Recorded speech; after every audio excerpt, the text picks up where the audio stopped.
All right. What's up, y'all? And we are live. Uh, Welcome to the chat. And, like I said in the description, thanks for an awesome month. It's been a fun one. Had some good videos this month, I feel like. Caught some good storms and whatnot. So it's been a blast. I've got some mail down there for us to open up. So we'll get to that. But Jim Volke Monday, yeah, it's always the last day of the month. Typically, 99% of the time, we do them on the last day of the month. So, yeah, here we are.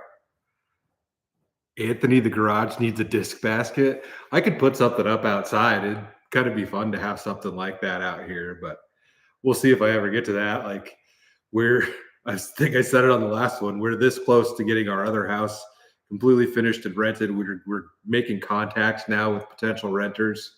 Today we had the basement carpets cleaned, and I got more of my junk out of the garage today. You guys probably can't see it, but I finally got my drill press out of there and a couple other little things. And so it's been a minute. And then we'll get to working on this place. But the garage is filthy. Like that whole side that you can't see is just stuffed with junk.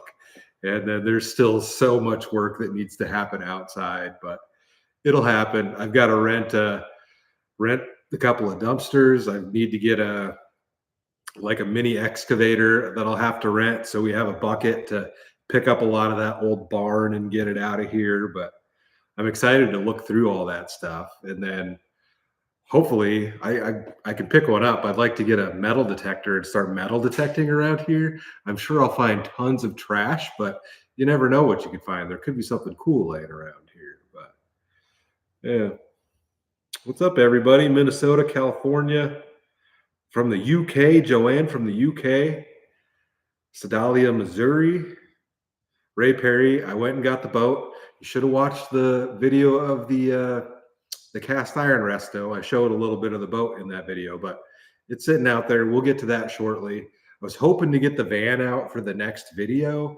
but we're supposed to get a storm potentially tomorrow night, and it's going to have a bunch of hail. So I'll probably take the truck for that one. We'll see if I make it out tomorrow or not, but we'll figure it out.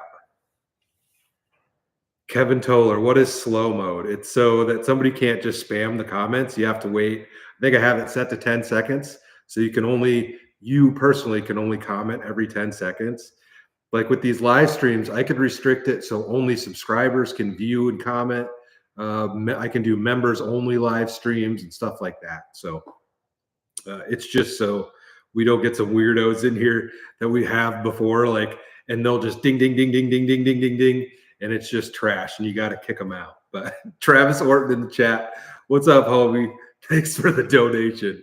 Oh, cheers one to you. I'm sipping on a Liquid Death Killer Cola. I really like these.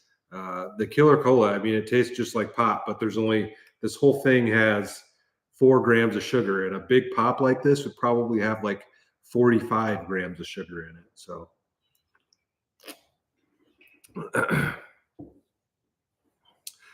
Jason Travis, if you want a metal detector, ask Nugget Noggin. Oh, message retracted.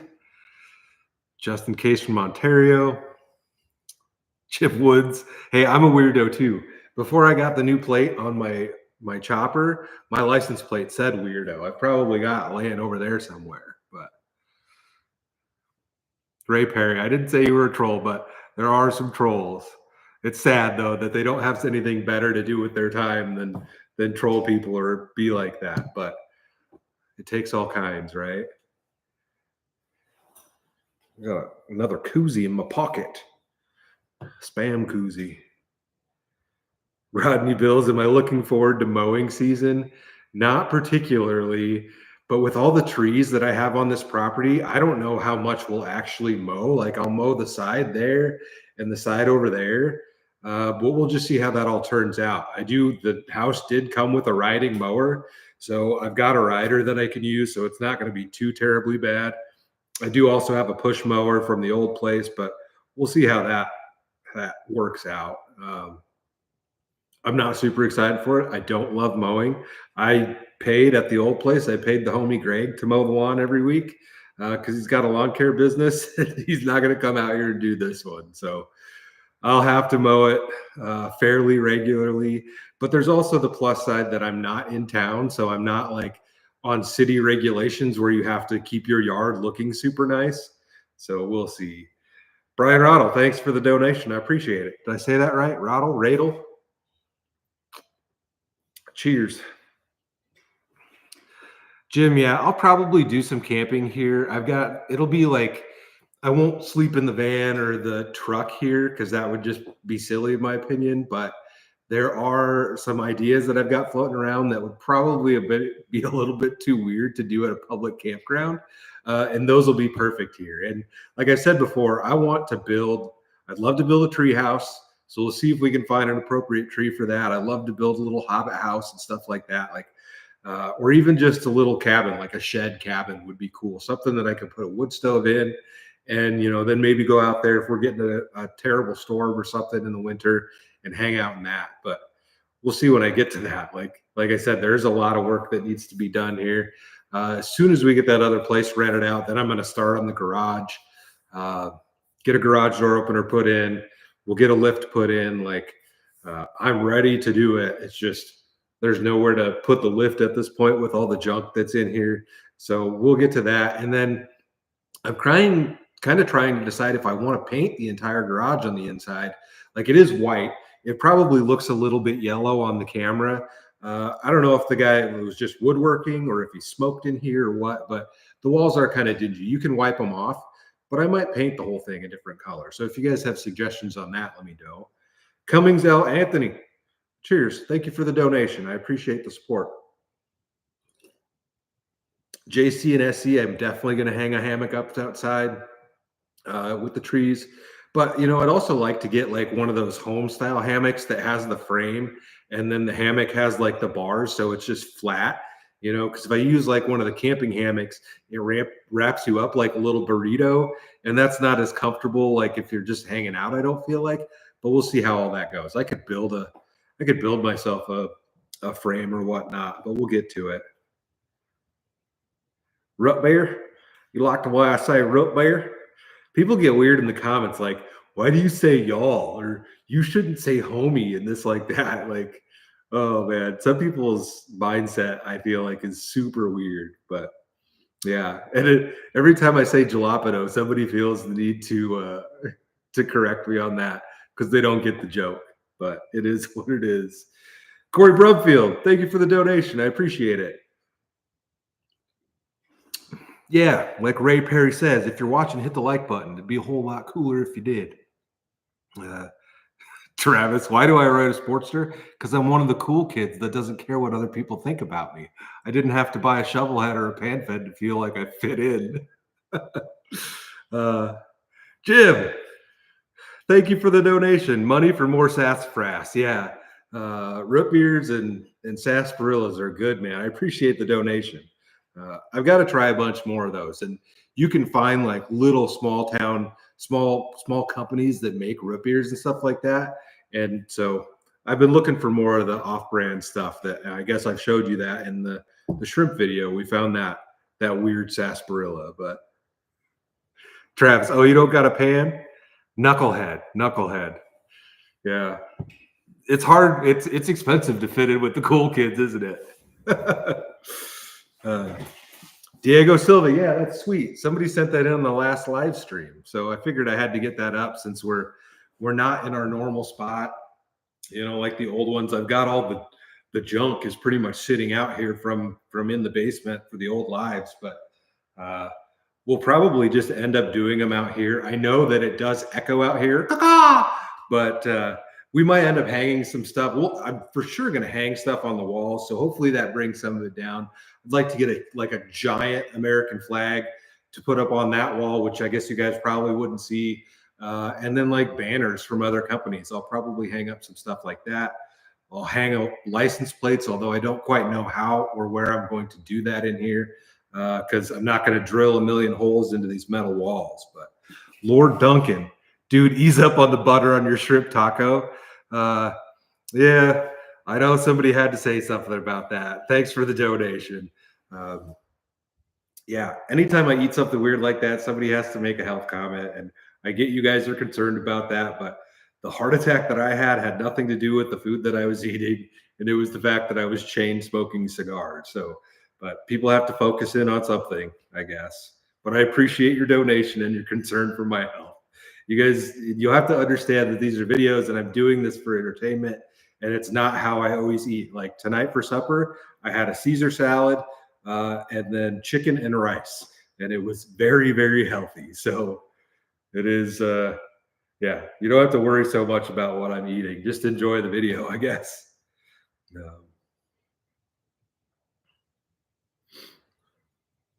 Gasquatch, you haven't missed anything yet, but let's get into a package. I got one. There we go. This one came in the mail, and I'm really interested what is in this one, because if you guys see this, it's from Bunker Branding. And if you don't know about Bunker Branding, it was a company that Matt Carricker owns. Matt Carricker, he had a YouTube channel under that name. He also did Demolition Ranch, which was a huge channel. And he just quit YouTube. Like he just put out his last video.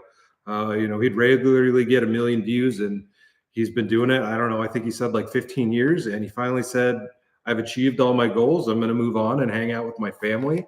But Bunker Branding is his company, and they make merchandise for other YouTubers. So there's some other YouTubers merch in here, because I highly doubt they printed me a one-off shirt.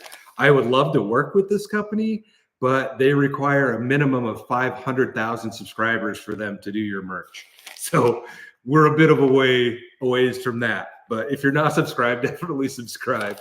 So yeah, let's pop this one open, because I am curious whose shirt this is. The only person that I could think of that it would be possibly Flair, because he's a local YouTuber, but I don't feel like he would have sent me a shirt either. I don't know. So, I mean, when I saw this one, I wanted to dig into it right away, but I had to wait. Maybe they do random stuff too. And maybe they do. So there's no note in here. I don't know who sent this.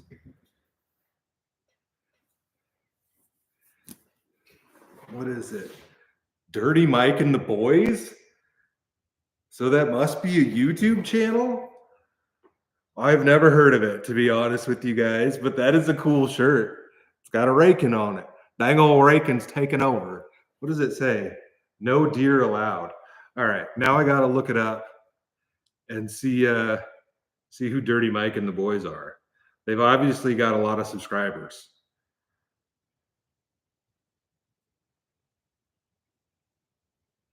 Or maybe this is just a random shirt.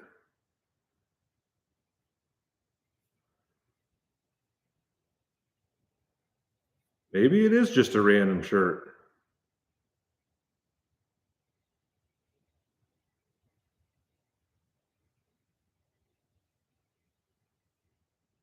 There's a few channels called Dirty Mike and the Boys, but nothing big like that. I don't know. Maybe they do random stuff like this, but I thought all they did was make merchandise for other YouTubers. That's an awesome shirt. 2X, it might be a little bit big for me, but it does look like a sport fit. So maybe if I wash it up good, it'll shrink a little bit. But that's a cool shirt. I'll definitely wear that. Hopefully it isn't too big. Yeah. I don't know. I thought they only did stuff for other YouTubers. Thank you for the shirt, whoever sent this in, because there's no note with it. Brian, thank you for the donation, Brian. I appreciate it. Rex5150 says it's Roman Atwood's shirt. So Roman Atwood is a big YouTuber, and I think he does a lot of work with Matt, actually. His company, I think, is called Smile More, is what I thought that was. So anyways, we'll wear that. I'm gonna hang it up over here on the truck bed. Hopefully you guys can maybe see that. On air time. There we go. I'll probably just sit right in front of it now. Yeah, Roman Atwood. I don't watch a lot of his videos. I think I am subscribed. I've watched a few of them here and there. Oh, so he's half owner in Bunker. I didn't know that. Jim G, yes, it's definitely time to dust off the Harleys. we'll get to that. I want to get the boat going first because I haven't used that in quite a while. And then, God, I had a memory come up of the Sportster, like working on that, and it was 2022. It's crazy how quickly time goes by. It is crazy. The bearded sauce, you sample hot sauce by shot glass? That sounds horrible. I've got an idea, like we've talked about it, I think in almost every live of like to do a bigger taste test of the sauces because I have a bunch in the basement. Like I try to use them fairly regularly. I don't want to necessarily have one in every single video, but uh, I've got an idea to like go through a lot of them in one sitting. So we'll see how that turns out. I got to hit a dude up about that.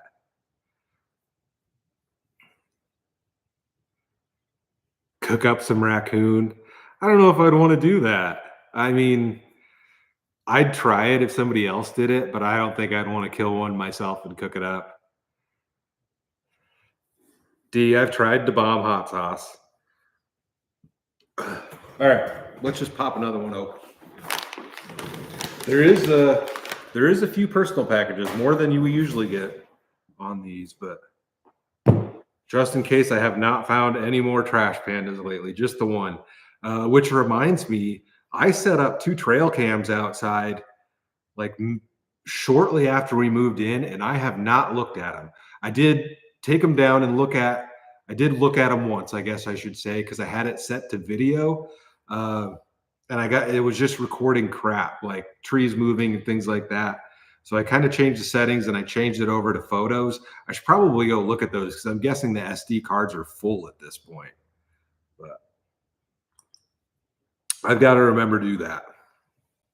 Yeah, Liquid Death Killer Cola. Big Joe, the van is not for sale, but there's plenty out there that you guys can buy. There's van groups on Facebook, and there's good condition vans like that for sale all the time, but you're going to pay for them. All right.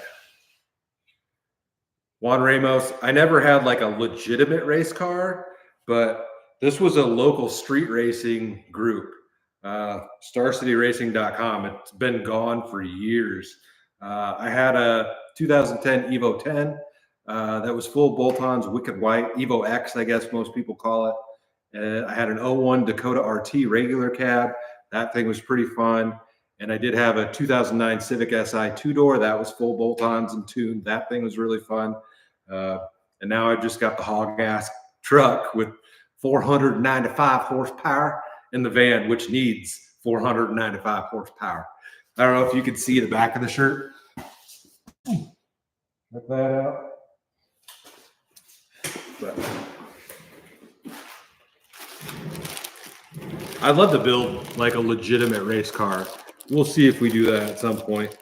Those things are just money pits, and these days, with as fast as everybody is, it's really hard to like actually be competitive. But all right, we've got another package. Keith Miller. No, I never camped in the Dakota. That was years and years ago. I think I owned that thing in like 2008-ish. I didn't have it very long. It was your typical Dodge with transmission issues, but it was a fun truck. It was black. I have a super, super old video of it, but it's not on the channel. Enjoy your gift. Nice to have an extra cup handy. I also sent you some root beer waters and coffee. Enjoy. From Terry Ray. Terry is always coming in clutch on the lives, Terry. The thing is, I don't ever think he's on the live streams or doesn't comment. But we've got ourselves a cup here. Yeah. Just in case, my PO box should be listed in the video description. If not, it's in every other video description, so you can send something to the PO box. And we've got ourselves a nice little coffee cup. So a twist lid, or is this pop off? Nope, it's twist lid. Shablam. Thank you, Terry. I appreciate it. I always say this, I just need to leave one in the truck, but I take it out to wash it and then it sits in the house and I don't put it back in there. But did Travis leave? You get mad I was talking shit on his knuckleheads and whatnot. Alex, I've got a drone, but you have to have a license to use it. And I've never got the license. Like, technically, you're supposed to have a license to use them on the videos. It was sent in, but I've used it a couple of times. CAG Entertainment, CAJ, it is gone.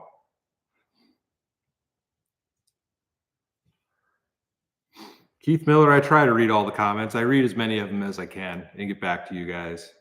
Usually, like, if I get random ones that come in, I'll check them out. But like, I try to respond to the comments on the newest video, and then when the next video comes out, I don't usually read the comments on the older ones. But as they pop up, sometimes I'll get back to older comments too.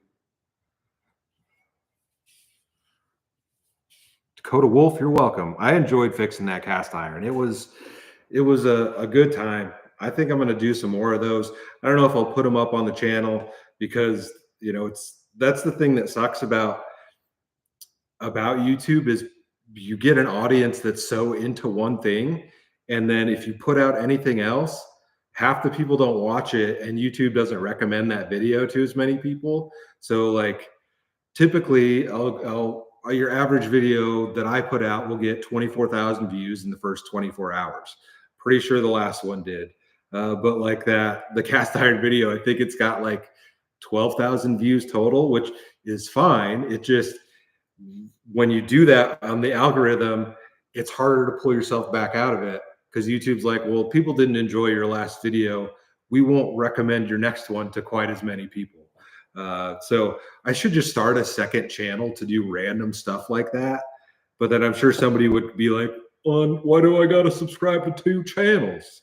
Nobody's forcing you to, but I might end up doing something like that and then do random things like that because there's also a bunch of other random stuff that I would film and put out, but it would not do well on this channel. Like, I love fishing, but if I just put out a regular fishing video right now, it'd be the same as the cast iron. Like, nobody would watch it.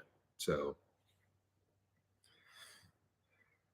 Jim, I don't know why you're green. I think maybe it's because you're a channel member or you've been a member for a long time. So it's got something to do with that. Chip Woods, I don't want to put a pan in the dryer. The thing is, that dryer still works. It's just kind of janky. The door doesn't lock closed. So we ended up getting a new one, but I could do something with it. But it's also like I could just bring it back and put it in the garage and run it because I've got a plug-in that I could plug it into. But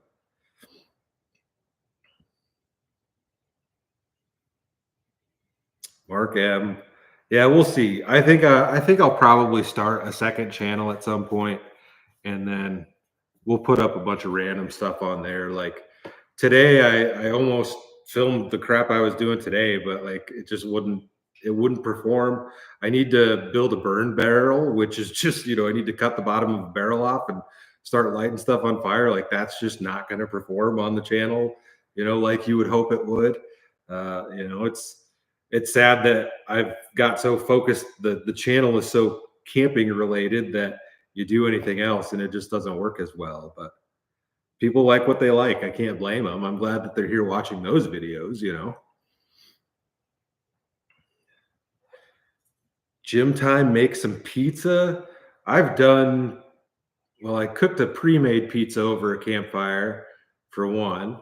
I think it was called Pillars and Pizza when I went to a local park that had some old pillars in it. And then I did a crock pot pizza, which turned out decent. That was during a storm. Other than that, I thought about getting like a pizza oven because you can get like camping pizza ovens now that you can hook up to a gas bottle. I think something like that would be really cool. I know you can make pizza in cast iron, but that's not going to work just putting it over a campfire. You need to have the heat on top of it too. We'll do some of the home improvement stuff. Like that's the thing. The garage stuff would probably perform all right. But like inside, I don't know if people would watch that on this channel. So it might be better to just start a second channel, and it wouldn't suck to have two channels that are making some money either, for what I'm doing. But Pack and W, building a pizza, like a brick pizza oven outside would be cool. We did pick up some like rocking chairs for our front porch. So I got those put together. They're out there. We haven't quite had a nice enough morning for me to go out there and drink coffee. And then I also thought about, me and my wife actually talked about it right before I started, is doing some live streams from the front porch. It should work, even though it's a metal building. We get a decent signal outside, but it's like, I think it only hit like maybe 50 degrees today. And it says it's 53 right now. So 52 actually, it updated. So it's a little bit chilly to just sit outside uh, and not have a fire. So we might be able to get some lives done outside in the summer, get a fire going and do that stuff. I think it would be cool to sit outside and do that. So Scott Schultz wood pellet pizza makers are awesome. I'll have to look into those. I'd like to get a travel smoker. I'd like to get all that kind of stuff, but I need to get all this stuff taken care of, because right now, like, dude, the stuff is piled up over there. I don't have anywhere to put anything. I scrambled to get this cleaned up enough because I had so much junk that was sitting right here. Hell, you can see the motor from my old truck, or the motor from this truck, the old motor sitting right there. Sam Gasaway, I have a solo stove. I think I might have used it like on one video. But we've got a fire pit outside that we can use too.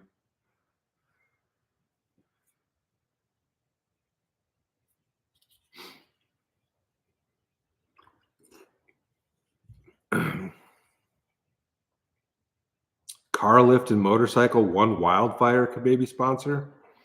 I thought about trying to get a sponsor to put a lift in, since they're not exactly cheap to purchase, but then that comes with contracts and having to say certain things about companies and not being able to say things about other companies and stuff like that. And that really turns me off. When you're in this business and you do this, like, I can see through people's sales pitches so hard. And like the emails, I still get emails every day from companies, and some of them will directly say, like, you cannot use any competitors' products in your videos for 6 months or whatever like this. And it's like, I'm good, man. If I want to use your product, I'll buy it. Like, and then I can say whatever the hell I want about your stuff. If that's the thing, is people will, YouTubers will tell you like, oh, this thing is so good. They're getting paid to tell you that. And it doesn't matter how good the product is. They're being paid to tell you it's good so that you guys go out and buy it. So you need to really think about what you're doing when these people are telling you, and that this product is great. If it's a sponsored advertisement, like, I'd rather just either not have it if I can't afford it, or just buy it myself. But there's certain stuff, like if I said it in a video, if Liquid Death wanted to send me a care package with a bunch of drinks, I'd drink them. I like this stuff. But I'm already doing it anyway. So why would they pay me to say that? Because I'm already drinking the stuff. I'm already promoting it, yeah. I don't need to get on a rant about all that stuff.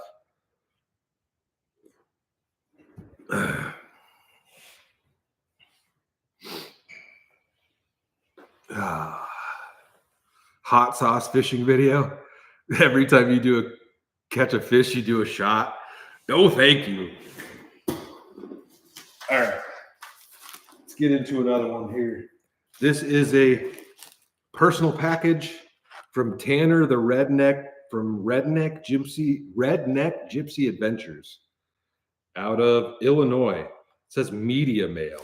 Handle with care.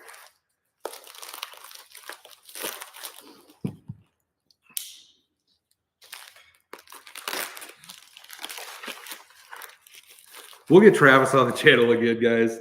We live 10 hours apart. And he came out here, but I don't think we even filmed anything for that. He was out here with his kids. Like, we went to the zoo and stuff like that. So not everything needs to go on YouTube either.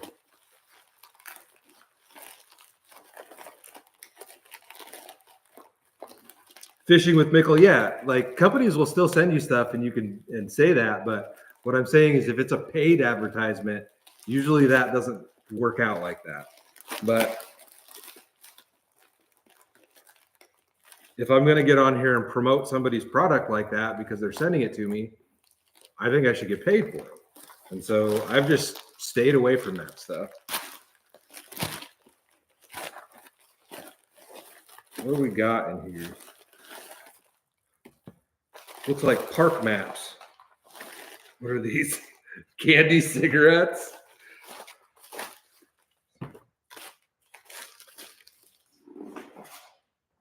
So we've got Shawnee Forest Country. Oh, it's like Illinois park maps. And Shawnee Bigfoot Patch. Trenton Pegram. Yeah, me and Greg need to get back out to go do some bike camping. He's actually heading out on a vacation shortly, so it might be a little while, but we've got some postcards. You guys can see that of places to go visit. Chief Tecumseh. Looks like there's stuff in Illinois that I need to go check out. The Iron Furnace. That gives you some information on the back of there. Cave in the Rock State Park. I think I might have this one marked down, actually. I think somebody's told me about that one. Burden Falls Wilderness Area. These are all in Illinois, y'all. Garden of the Gods. I think I might have that one marked down too. And then we've got a Trail of Tears, Kentucky and Illinois map and guide. So I think this is something to do with Native American culture. The Trail of Tears was. Yeah. So we've got some information on that. Well, thank you, Tanner. I appreciate the stuff. The patch is cool. I guess we'll have to have ourselves a candy cigarette.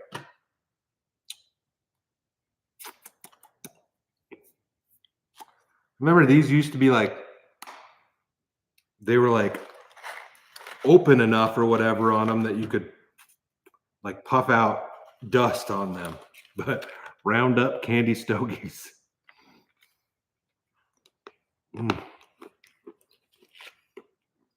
They taste about like I remember. Thank you for the candy cigarettes. Trenton, I'd like to get back down to Vegas too, but if I go to Vegas, I'm going to get a tattoo. And since I'm still on blood thinners, it's going to be a while. I can't get a tattoo while I'm on blood thinners. I already talked to my tattoo artist about that. So that ain't going to happen. We'll set that down here on the mailer. The back fat sticking out.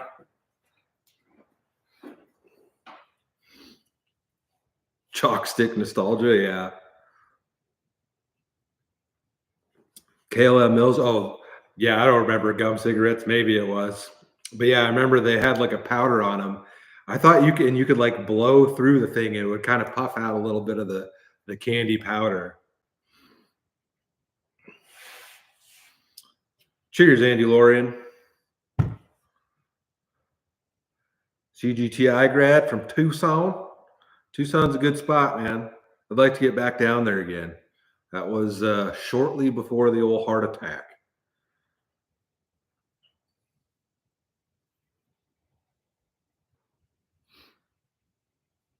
Just in case, yeah, I've heard of magnet fishing. There's a video, probably 3 or 4 years old, where the homie Mike's, he's got a little spot at he's got a permanent spot at a lake, and they had a big flood, and we went down there and did a little bit of magnet fishing and pulled some junk out. But it's been a while since I've done that.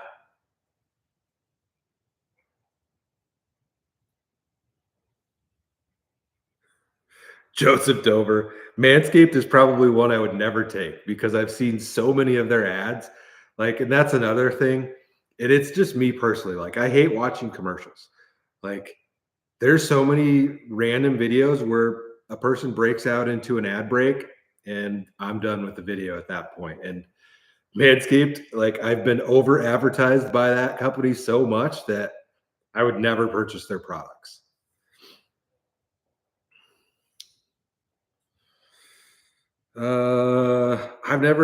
I've been through Idaho, never camped there. Um, Hunter, I haven't looked at any bigger power banks yet. Uh, we'll see. Like over the summer, I don't really need that stuff. It's more in the winter when you need to run like a heated blanket or other crap like that, or a diesel heater. I'm going to get a diesel heater for next year, so I'll need a bigger power box. But I'm not concerned with buying one over the summer. I need to like more look into that, and then I might end up putting a solar panel on the truck. Um, and changing up the roof setup because as you guys can see, like I never use any of that stuff. The locks on that box that are right there, the locks on there are so rusted shut that I broke a key off in one of those trying to open it up a few weeks ago. There's a roll up table in there, like a Coleman table that my wife bought me that's been just stuck in there, and then a couple of hiking sticks. But I never get in and out of that thing. So I don't know. We'll see. I wouldn't mind taking that stuff off the roof. I might get a half mile per gallon back.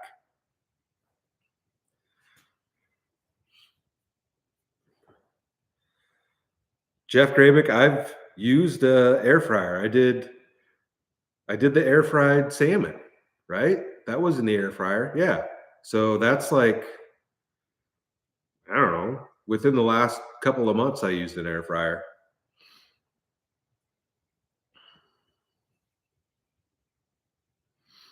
Corey 26 Wilson, big fan. You have an 86 K5 with the lift. You want to build a matching camp trailer with the same year Chevy bed.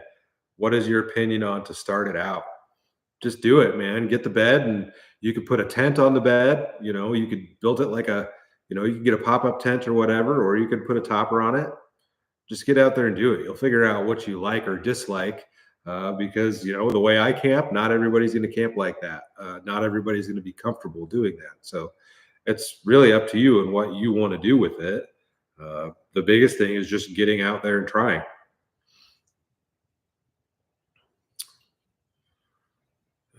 Joseph, how's the old Ford Speed holding up with the new 6.2? It's doing fine, but I don't beat on it. Like I drive like a grandpa most of the time.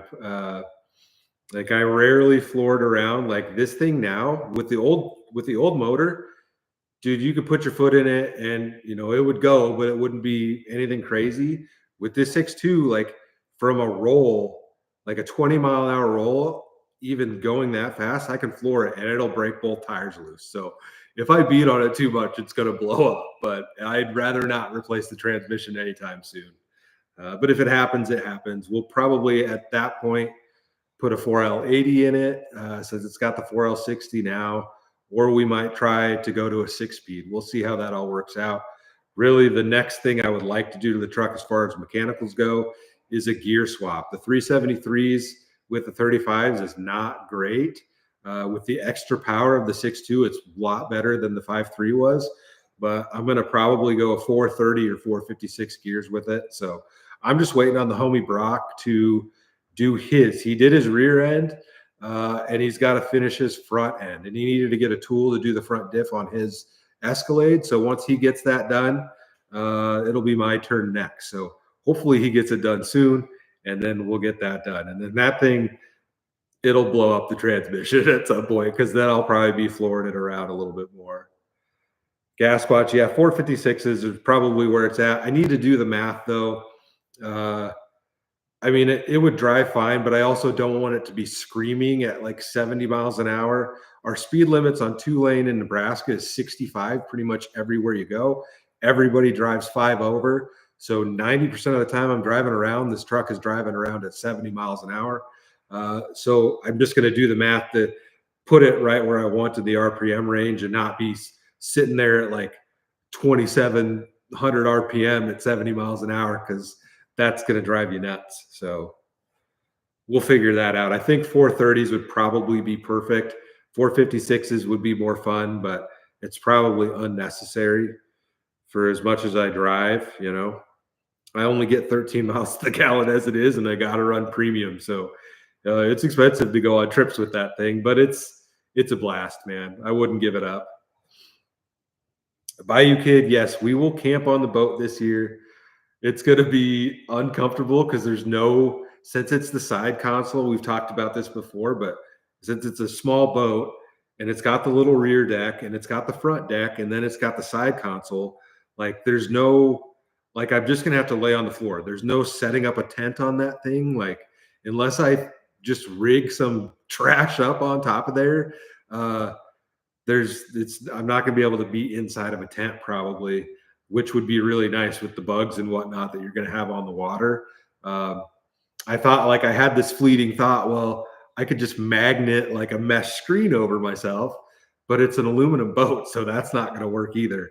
I'm curious if the rub rail might be steel. I'll have to look at that, and then I could use magnets and actually make it work out like that. But I might have to break out some duct tape or something, and duct tape myself up a little screen room or something like that.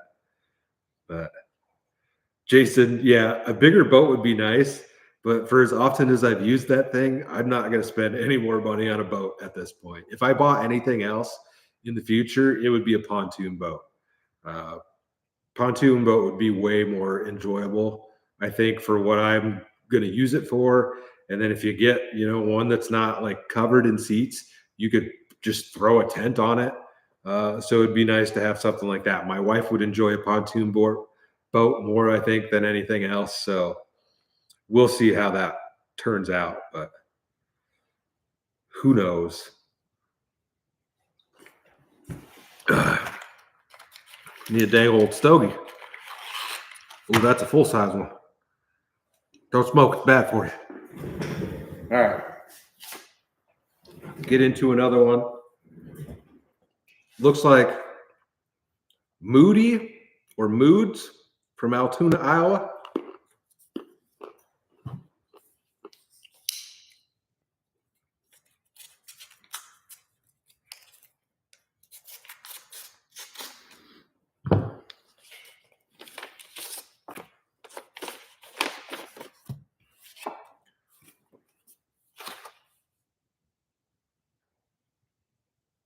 Oh, here we go. Hey, Quady, we're the family. Craig, I think it's Hope. I might be wrong with that. Hope and Josh Moody that sent you the Dirty Mike t-shirt. It was made by another YouTuber, Roman Atwood. We thought you might like it. Love your videos, the Moodies. Yes. Well, thank you for the shirt and thank you for the card. I'm definitely going to wear that.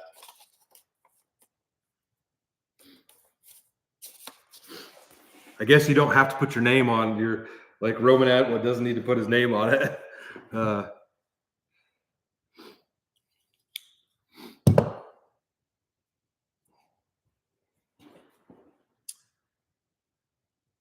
Kevin Hill, the shrimp tacos looked amazing. They tasted great. T, love how you're switching it up on the food choices. Crazy Quady's cooking camp. Yeah, I mean, basically, we just have a cooking show at this point. I haven't done any history on the last couple of videos. I've got a couple spots around here that I'd like to check out. We need to do longer trips and stuff like that. I understand I need to get out of Nebraska, but there's also things that go into that, like insurance, just like health insurance with the issues that I've got. If you get out of network, it doesn't cover it like you would think it would. So if something were to happen and I'm 3 states away, I might be stuck with a very, very, very, very large bill. Whereas if I'm around here, that doesn't happen.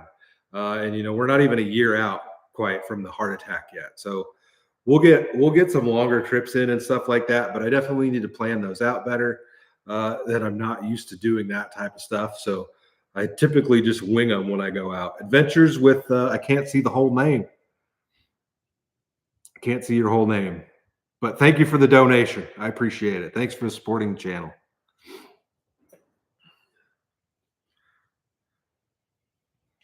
Light the end of one of the candy cigarettes. It tastes like marshmallow. I don't have a lighter on me.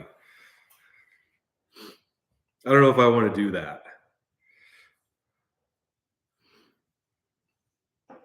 Trisley T, we'll get back to some ramen burritos. I'm sure the next time I do that, there'll be 10 people in the comments like, do you know how bad ramen is for you? You shouldn't eat that. Like, but we'll try them again. I've got some ramen in the basement we need to give a shot. Frank Worsley, any new plans? I mean, we've talked about van plans. I haven't done anything to it yet. Like I said, I was going to try to get it out for the next one, but we'll probably use the truck because it's supposed to store. We'll see how that turns out. But like before we start using it regularly this year, I need to put lights up inside of it. Like we've got lights in the truck there. I haven't quite decided what I'm going to do for lights. I don't know if I want to do the exact same thing that the truck has. I think it'd be cool to put something in there that's color changing. And somebody a while back had sent in some LED strips, and I appreciate that, but I don't want like the strips where you see all the individual LEDs. I don't think those look as good. I'd love to do something that looks more like a neon glow light, but I don't know if that would be bright enough. So I just got to try some different stuff out in there and see how it works. But we got to get the old light setup in there working. And I want to build a side cabinet fairly quickly so we have something better, things, to put stuff on instead of just having the cooler in there. And then one of the other things that I want to do kind of early in the season is put like a border on the front of the bed, like so it holds the mattress back. If you guys notice, like I'm constantly in there, like I'll move around and I'll kind of get up and push the mattress back. The mattress has a tendency to like inch itself forward as I'm moving around. It doesn't really bother me in the truck, but in the van, like I'm going to do a little and have a little swooped on it so it doesn't like hurt the bottom of your legs when you're sitting there. But we'll get to all that stuff. Micah Bruzek, get some rock lights for the rig. I thought about it. People have said to do rock lights because that helps like keep the rodents away. Because there's an older video on the channel where I was down in, I don't know, I think I was in Utah, and I had a mouse that got in the truck, and like I woke up and there was a mouse right next to my head. If you guys haven't seen that video, that's an older one. I think it's like truck camping alone or solo truck camping and there's a surprise late night visitor or something like that. It's been a while. Yeah, hey Kim, neon lights or something like that in the van would look cool, especially if you could turn them blue since the whole interior is blue, or have like have them go through a bunch of different colors.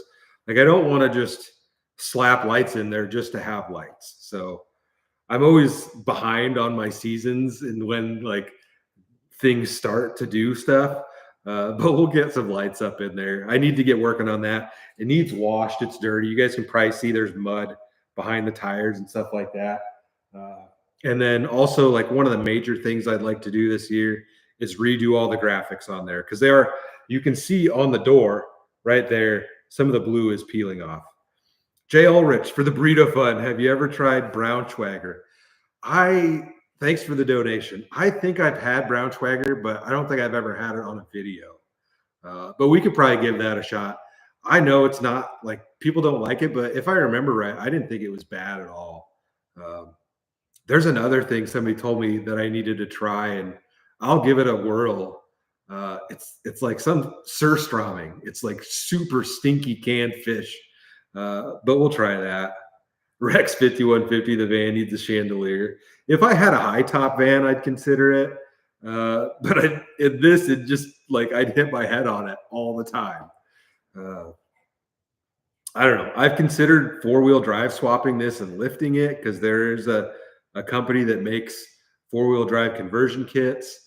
And then there are still companies that sell high tops out in California. You can take your van out there and they'll put a high top on it. So I thought about doing that too, but it's all just money, right? I need to worry about the house and getting the garage and everything set up before I start spending a bunch of money on that thing.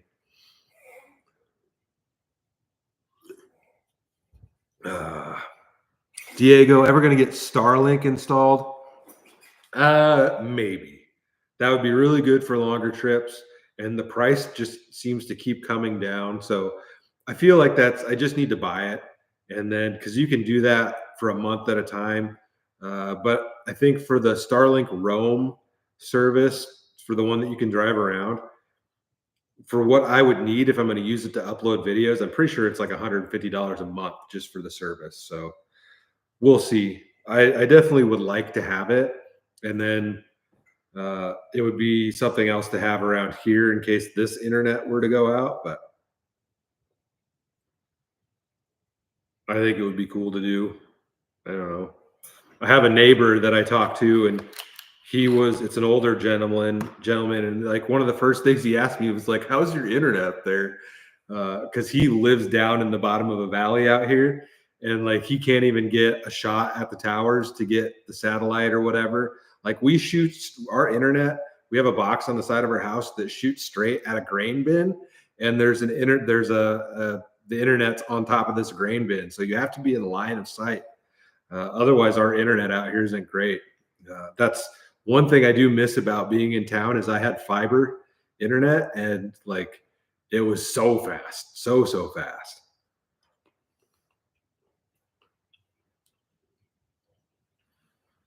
Sean Patterson, I've camped in Missouri a few times. There's a few videos from around the Lake of the Ozarks. Last year I was down there for the rally in the 100-acre wood, and we camped out. That was near Salem, Missouri. And then I've done some in northern Missouri, like Watkins Woolen Mill. So there's been a few different videos from Missouri, but it's been a little while. Travis is back in the chat. Cheers, Travis. Thank you for the 99 cents. I appreciate it, homie.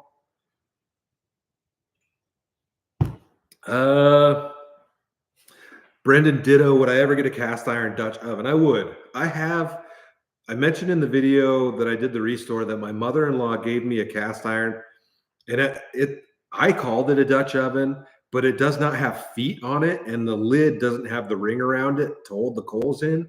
So I think it's just a pot with a lid technically. So I need to pick up a Dutch oven.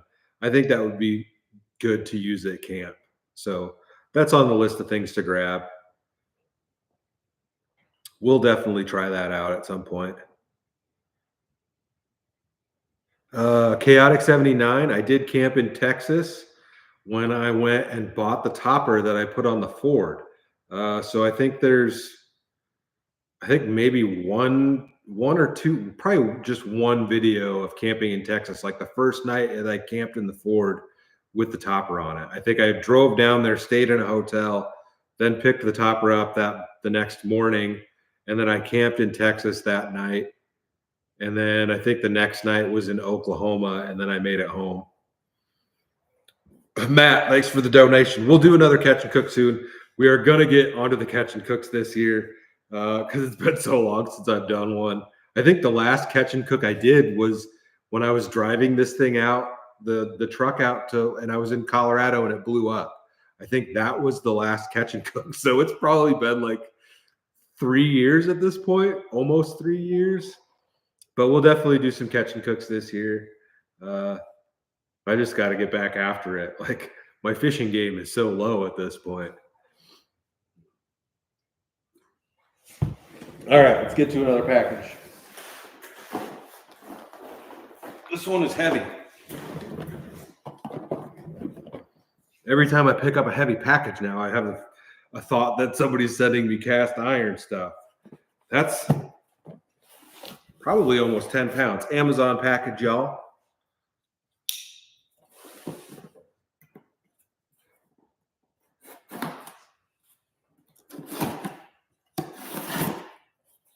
Oh, that looks like some beans. Lots of beans. Enjoy your gift from Terry Ray. Thank you, Terry.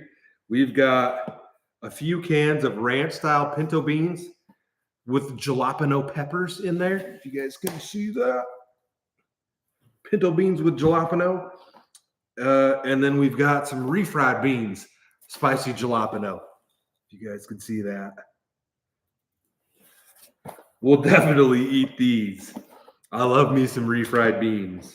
Basically, any kind of like tacos and beans and stuff, dude, I'm all over it. Thanks for the beans, Terry. I appreciate it. Always coming in clutch with the good food. Frijoles, yeah. What you mean you got frijoles?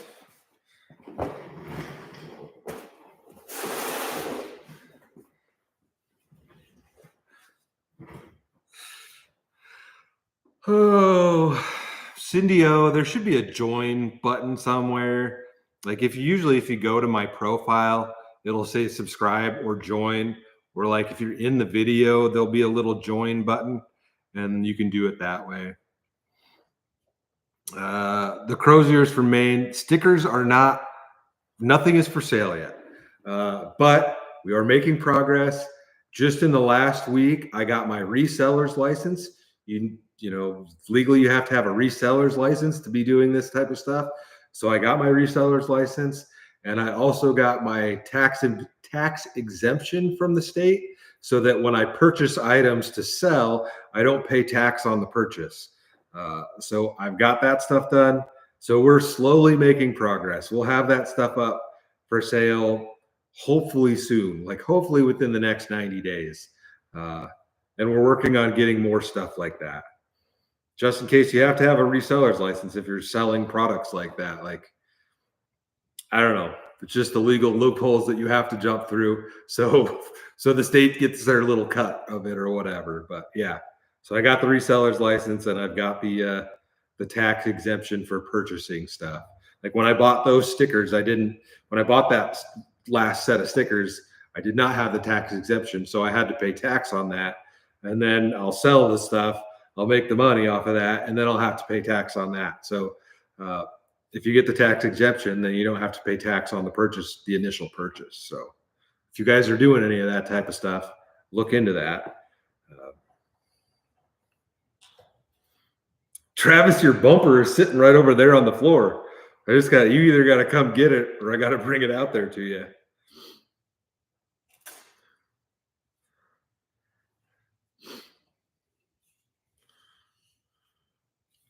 SJ, she'll be behind the camera in another video. Yeah, we've got a trip, I think in a few weeks. We've got a grain bin cabin booked. So that was actually supposed to happen last year.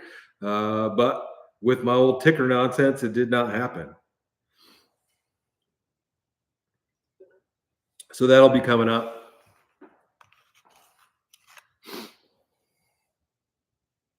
Barry told her we talked about the hot sauce a little bit earlier. I've got a plan to do a full-on hot sauce taste test with all of them. That we've talked about that multiple times, but I never really had an idea of how to do it. So I haven't talked to the other guy that would need to okay this, but I think he'd be down for it. So I got to hit him up and we'll do it. And it ain't chicken wings, so it should be pretty entertaining if we do it.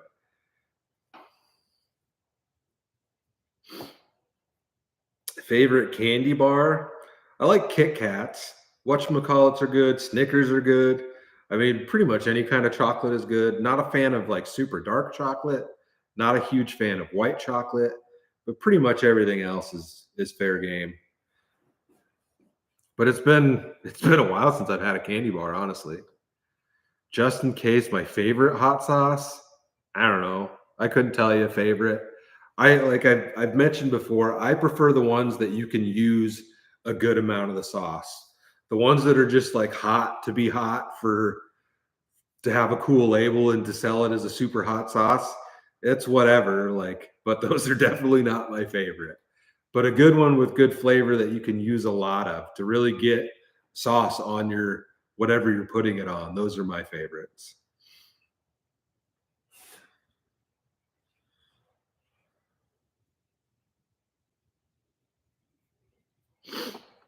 SJ, there should be my PO box should be in the video description. If not, it's always in the video description on my regular videos. Ray Perry, of course, peanut butter cups are great. I love me some peanut butter cups. Robert Dodd, I will probably never do the one chip challenge again. Once is enough. And in fact, in the last like year or two, some people have died off of that. And I'm pretty sure that video got like the ads restricted on it.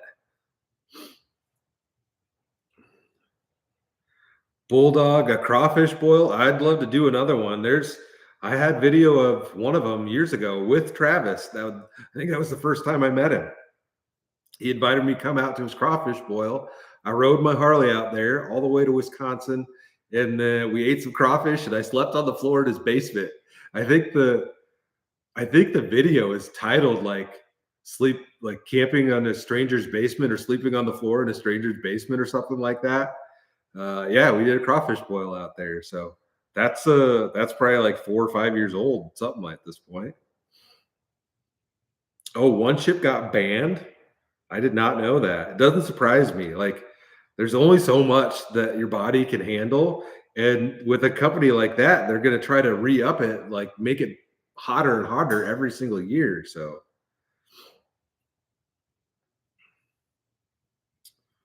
yeah, it does not surprise me that that finally got banned.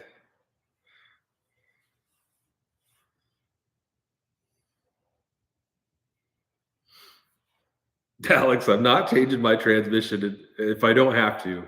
That'll be one of those big sad days when I blow it and I'm stuck on the side of the road, but I'd rather not have to pull that out and change it.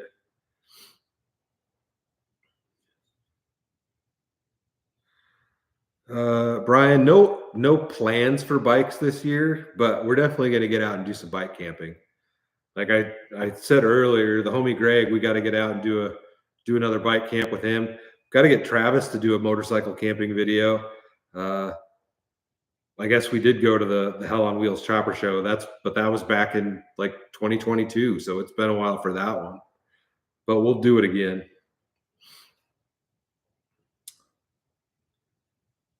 Daytona Forever. I've never had any like weird encounters with people or sketchy people. I don't know. Never had that issue. Maybe it's maybe I look a little bit intimidating to people or with all the tattoos or something, but I've never had any issue with weirdos at camp. Like never had a problem. The probably the weirdest one was when I was in a Walmart parking lot and they started cleaning the parking lot at like 2 in the morning, and there's a guy walking next to my truck with a leaf blower. That was the worst. But Matt, I would love to do my own line of hot sauces. I think that would be cool. And not just hot sauces, just sauces in general and spices and things like that. Like all those things are on my mind, but we actually got to get to the point where I can sell a dang sticker first. I got to learn how to do all the inventory stuff, like proper inventory control and get a label maker and, point of sale stuff. Like working on it. We'll get to it. Thank you for the donation. Oh, that didn't get banned. They just stopped making it. Yeah. Yeah. Kid died. I saw that. Andrew Maher, I'm doing good. Thank you. Chewy Streams, you're going to the Iowa 80 truck stop. That's a cool spot. I enjoyed that place. It was fun to walk around in there and see all the cool stuff. I wish the museum was open when I was out there, but it was not. So I'm definitely going to get back out there at some point and stay out there again because I want to hit the museum that's behind the old gas station. Michelle, do nachos? We could definitely do nachos at some point. I think nachos, like doing a nacho bake in a Dutch oven, like layered nachos, that would be a good one. Arturo Cardenas, yes, I have done oysters. I think I tried some on a video when homie was out here from California. We went and wandered around, and I think we ended up at a restaurant that had oysters, and I think that might have been the first time I tried them. But I haven't done them on a camping video, no. But I'll eat oysters. Yeah, oysters are fine. Jay, I don't know of any like specific places in Minneapolis personally. Brendan, I'm off the sauce while I'm on the medications and all that stuff. Grenhoke, any plans to go to Overland Expo? So I've been to one, and one is enough. Like they're trade shows. It's just people selling you junk. Like I can look at all the junk online too. People ask if I'm going to more Expo again, and I'll probably never go to that again either. Like those are like I feel like there's a lot of hype. Like if you like that type of stuff, but most of it, like you go there and it's a million of the same Forerunner or Jeep with a rooftop tent on it. Like Overland Expo definitely has cooler vehicles than More Expo did. But once again, like the really cool stuff, it's all so expensive that I would never buy it and never do it. Like I can look at that stuff online. I don't need to see it in person. And since I had wanted to go again recently and look at a pop-up camper because I had wanted to get a pop-up topper or something for the truck.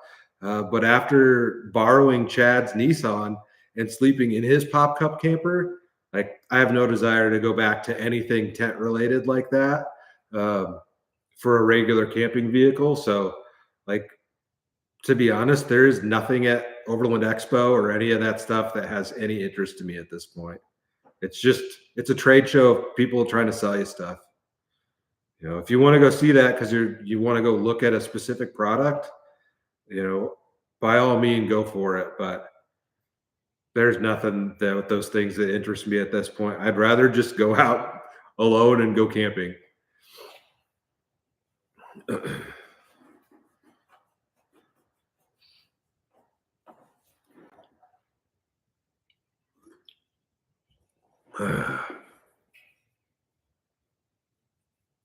Jason, you got to put up the raccoons in a boat in your background again. We'll figure that stuff out once I get working on the garage. Like I mentioned earlier in the live, we got to get the other house rented out before I start doing anything out here. Because I need to clean all the walls and stuff like that before I start hanging stuff up. And yeah, it's just been that place has been a long project. We just got our fence had like half fallen over from a storm. We just got that out on Saturday morning. So we got all the fence taken out, and there's some trees. There's like half dead trees stuff that was in between our fence and the neighbor's fence that I have to go now and cut down. We got our carpets done. Like the upstairs had the carpet replaced.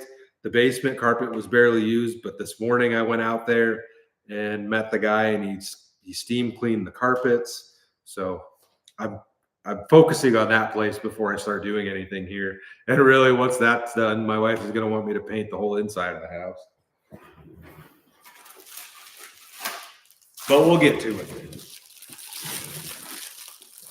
I'm not very fast at getting anything done, if you guys haven't noticed. All right, another Amazon package. Chewy Streams, yeah. Like if I were to do anything else, it would be a hard side camper on here, and I'd build it myself. And I might do something like that this year, just to try something different. But I have no desire to go out and every week sleep in a tent. I'm beyond that. As cool as they are and as lightweight as they are, and you don't have as much drag or wind resistance because they're shorter. Like I get it why people like them, but it's a glorified tent to me, and I have no desire to do that. Enjoy your gift. Hope you like this, from Terry Ray. Terry coming in clutch with the coffee. Death Wish coffee. I've had some of this in packages. This is, if I remember right, there's a lot of caffeine in this, but maybe this one doesn't have a lot. Just dark, hints of chocolate and cherry.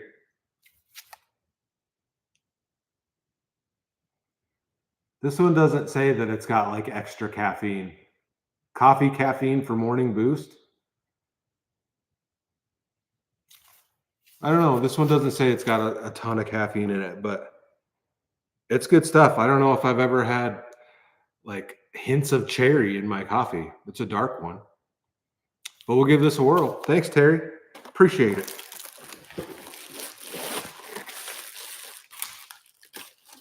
I've got other different coffees in the basement we need to try. Is Terry in the chat? No? Never see Terry in the chat. Sounds delicious. No, Felonious Jackson, their stuff is in all the stores around here. I don't think they've gone out of business. SJ, we talked about earlier. We'll get back into the fishing for sure. Trenton Pegram, no, I went through the Dunkin'. I drink a lot less coffee now. Like I mentioned it before, but Like I have a regular coffee pot that was like a 10 cup coffee pot, something like that. And I drink the entire pot every morning. And now I drink 1 cup of coffee in the morning. Uh, just try not to drink too much of that stuff, too much caffeine and things like that.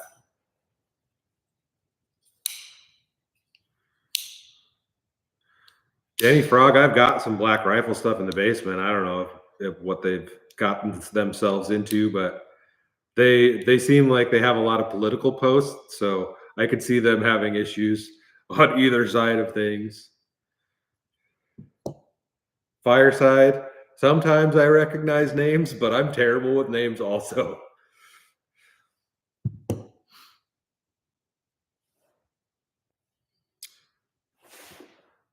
C / Chris. Yeah, hopefully we do get some severe weather. I think it's going to be more south of me, but I'm going to try to get out in that. So, as like I said in the last video, I was going to try to get the van out, but there's supposed to be hail in that, so we will probably take the truck. M Jones, we haven't even started on the yard yet. I need to get a little front end loader or a God. I can never remember the name of it. Um, but I need to get something with a grapple on it so I can pick stuff up and put it in a dumpster. So I'm gonna have to rent that, and then I got to get a dumpster rental. We're gonna end up burning some of it, but haven't even started on any of that stuff yet. We'll film all of that for sure. Dan Newsbaum, have I considered returning to Spider Island to retrieve your lost rod? We've talked about that, but it's been a while. Somebody picked up my rod, and I can't remember his name now. Like I just mentioned, I'm horrible with names. But the rod was recovered, and he's got it. And he's local. I just have not met up with him yet. Monkey Mike, it's not a bobcat. Yeah, excavator. Like I need to get a mini excavator that's got the grapple on the bucket, so I can pick up those boards and whatever and move them where I need to. I'll rent one. There's plenty of rental places locally. I think to rent one, like the smallest one is probably all I would need. It's like $600 a week or something plus trailer rental. So it's really not that bad. Plus fuel for it, but yeah, we'll get something like that. It's like hopefully we can get started on that stuff within like the next month, because I'd like to do that before it gets super hot out, and I'd like to start on that before the trees are full of leaves. So really need to get on that soon. But with all the snow that we had, and then it like over the weekend, it was pretty much rainy all day Saturday and Sunday. The ground is pretty mushy around here, so we'll get to it.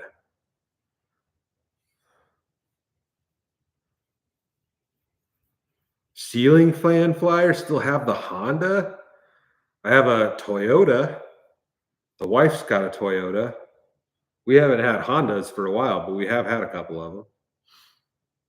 Merch isn't ready yet, guys. We talked about that earlier in the live stream, but it's coming. I got my reseller's license and I got my tax exemption for purchasing products. So all that stuff is slowly making progress. We're working on it. I just got the licenses last week. Kenny from Nashville. Cheers. What's up, man?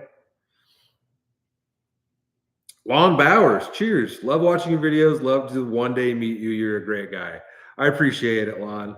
I think maybe at some point in the future we might try to do a group camp out. We'll see how all that all works out. Don't hold me to anything like that. But we might try to do a group camp. Around here, if you try to like organize like something like that at a campground, you have to get permits and all that stuff. So we'll see.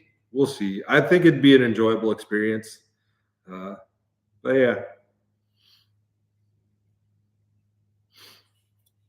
Andrew, am I going to go back to the desert this summer to see the dinosaurs? If you're talking about the Dinosaur National Monument, I think it'd be cool to go back out there because I'm sure there's stuff that I haven't seen. But there's some other spots that I'd like to hit. And one of them I missed was down in last summer, when I was down in Arizona. There's a place that like I guess I drove right by it, but there's dinosaur tracks like in the bottom of this wash that are, I don't know if they're petrified in there. I think it's somewhere near like the petrified national forest or something like that. So I'd love to get back down there and hit that stuff. But I think there's another spot here in Nebraska that I want to see. That's like it's like a massive grave. Not the I went to this place called Ash Falls where there's like a massive grave of like woolly mammoths and stuff. But there's another one around here, out in western Nebraska that I need to go check out. So we'll get to stuff like that. Frank, any cool finds on the property yet? I haven't really looked around for anything specific. No, like I can see the bumper that's in that old barn that I need to pull out. There's a perfectly look like a perfect bumper, like what would be on the van, like a good chrome bumper. And if you look in there, there's more wheels and tires in there.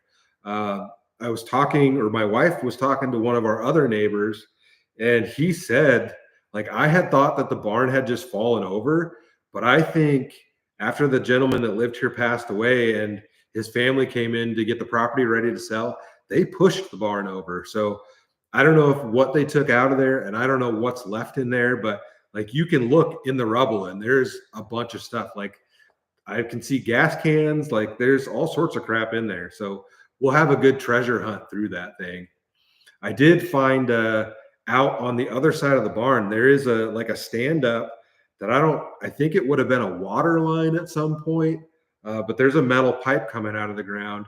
I don't think they would have had gas out here, but it could have been an old gas line or something like that. So we'll see about that. Gunner, I don't think I'm going to make it up to Mount Iron this year, but we might get out there one of these days. T, can I get to the Giza pyramids and do a video? I would love to. That might take a little bit more effort, but I would love to go see the pyramids. Like that's been one of the things that's always kind of been on my bucket list.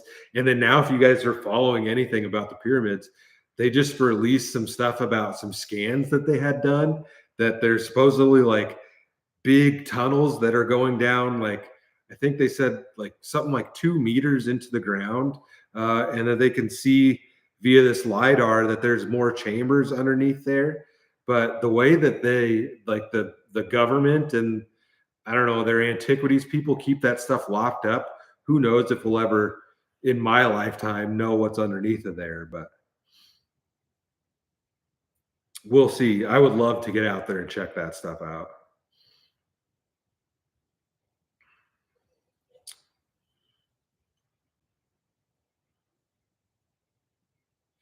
Brian K. Smith Falls is on my list. That's a place that I think the campground that's next to it is only seasonal. There was one point that I was going to go out there and the campground was closed, so I didn't hit it. But that's on my list of places to go to. I don't think there's any bunkers out here, but you never know. I could crawl into the septic tank.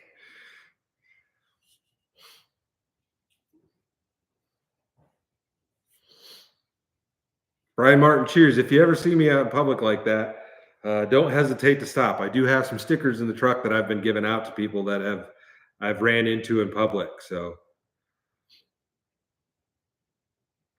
yeah, Arizona's a good time. The Rothinator. Antoinette, March, welcome to the Crazy Crew. Cheers. Thanks for joining. Oh, Terry Ray's in the chat. Cheers, Terry. Thanks for everything you sent in. We were just like I've been talking to my wife that I didn't think I ever saw you actually in the chat. So thank you for everything that you've sent in. Thank you for supporting the channel. I hope you're doing good. Cheers on everything in your life, man. Thank you for supporting what I do. I appreciate it. You brighten my day every time you send a package in. And I hope that you're doing well. Hopefully the cancer is not too bad and you can get over all that stuff. Thanks, Terry. I appreciate it. Wrinkly beef from Lincoln. Cheers. Monkey Mike Outdoors. Thank you. Terry Ray. See, Terry, everybody is in the chat too, hoping that you'd show up. Thanks for tuning in.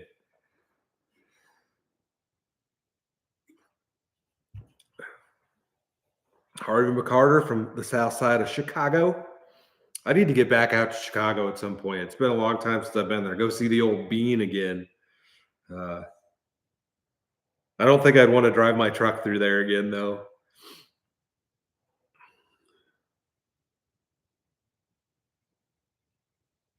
Just in case, yeah, we'll do some out of the country stuff at some point.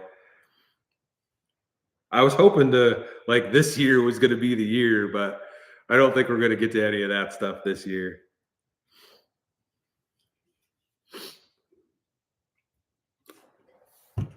All right, let's get into another package. Another Amazon package. And Terry, if you missed it, we already opened the beans. Thanks for the beans. The free whole lays.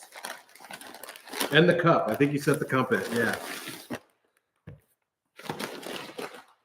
Oh, and more tuna. This is tuna from Terry. Thank you, Terry. We've got some more tuna in here.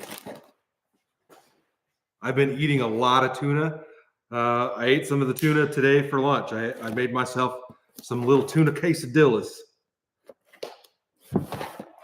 There we go. Ooh, that's a new flavor. That looks tasty. Roasted garlic and herb. I don't think I've ever had that before. Oh, it's chicken. It's not tuna. Chicken. There we go. We'll definitely give that a whirl. That would be good on a salad. Premium white chicken and sauce. It's got some sauce. Thank you, Terry. Appreciate it. Ricky Vasquez, do sardines compare to tuna? I mean, they're both fish. They're definitely different flavors for sure, but I love them both. I like sardines too. I like sardines at this point are like a snack. I don't know which one I would say I like better. Tuna is definitely more versatile. You can put tuna in different things. I think I put sardines in like there was one video where all I had was sardines and beans because I think it started raining or something and I didn't cook outside, so I called it Sarbeans. And then Lon Bowers gifting 10 memberships. Cheers. So we've got some new members up in the chat. I need to get some members only videos out there, but I'm sure as soon as I do that, somebody that's not a member will complain about it. But we'll get some members only content for you guys too. Sardines. I love sardines, dude. They're tasty. Like pretty much any kind of canned fish, I'm good. Except for the one we talked about earlier that I haven't tried, but wrinkly beef. That's a great screen name. Do it for the beans.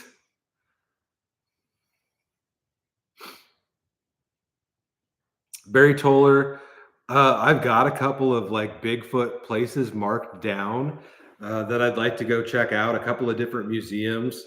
Like we did the one here in Nebraska, but I mean, I don't know. I don't know where you would like. I'm sure there's places like in Appalachia or whatever that more people say they see them at, but there's a couple of museums. I think I've got one marked down. It's like it might be like down in Georgia somewhere that I'd like to check out. So we'll see about that.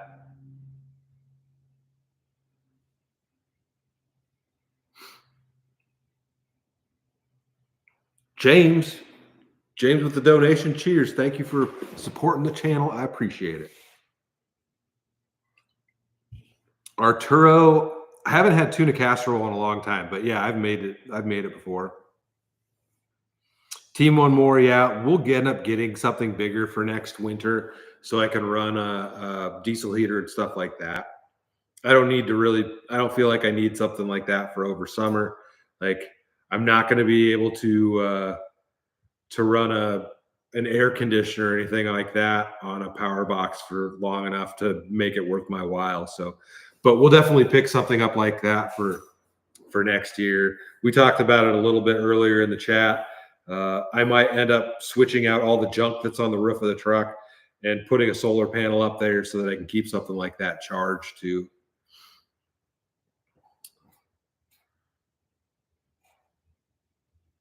Hocking Hills, Ohio has lots of Bigfoot stuff. That would be cool.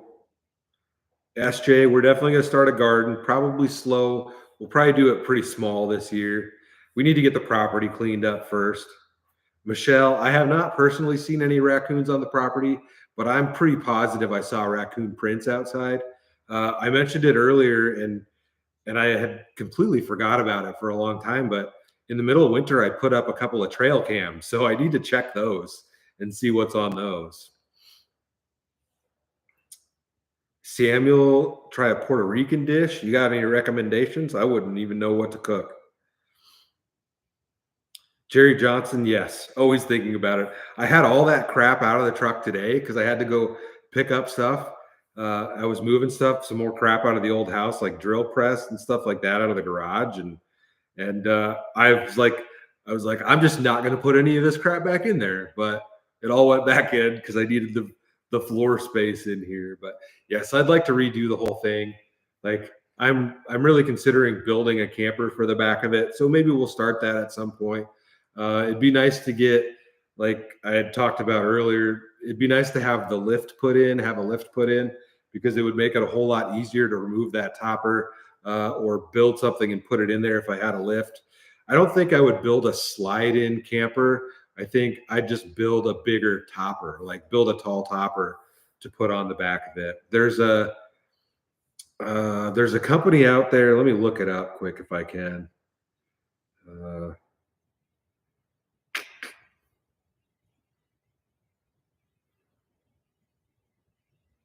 there's a company called Radica, and they make a camper called the Moonlander, and it's pretty neat. And it's just a topper, um, but it comes way out on the sides, and then like you can get it with bubble windows. See if I can find a good picture. Some of these, I don't want to complain too much. Some of these companies, like the pictures they post, you can't ever see the whole thing. It's like, look at the window, look at our hatch, but let's not show you a picture of the entire product. Uh, like here's one that kind of shows it. It's on a Rivian. I don't know if you guys will be able to see that. You can see how far it sticks out on the side, and then it's still just a hatch on the back. Um, there's another one, and they're made out of aluminum. One of those would be cool. So I think like if I built something, kind of build it like that, because it's wide enough that I could run the bed this way instead of sleeping front to back. I could, instead of sleeping north south, I could sleep east west. So that would be cool. Like here's one on a long bed. That is super cool. It's got a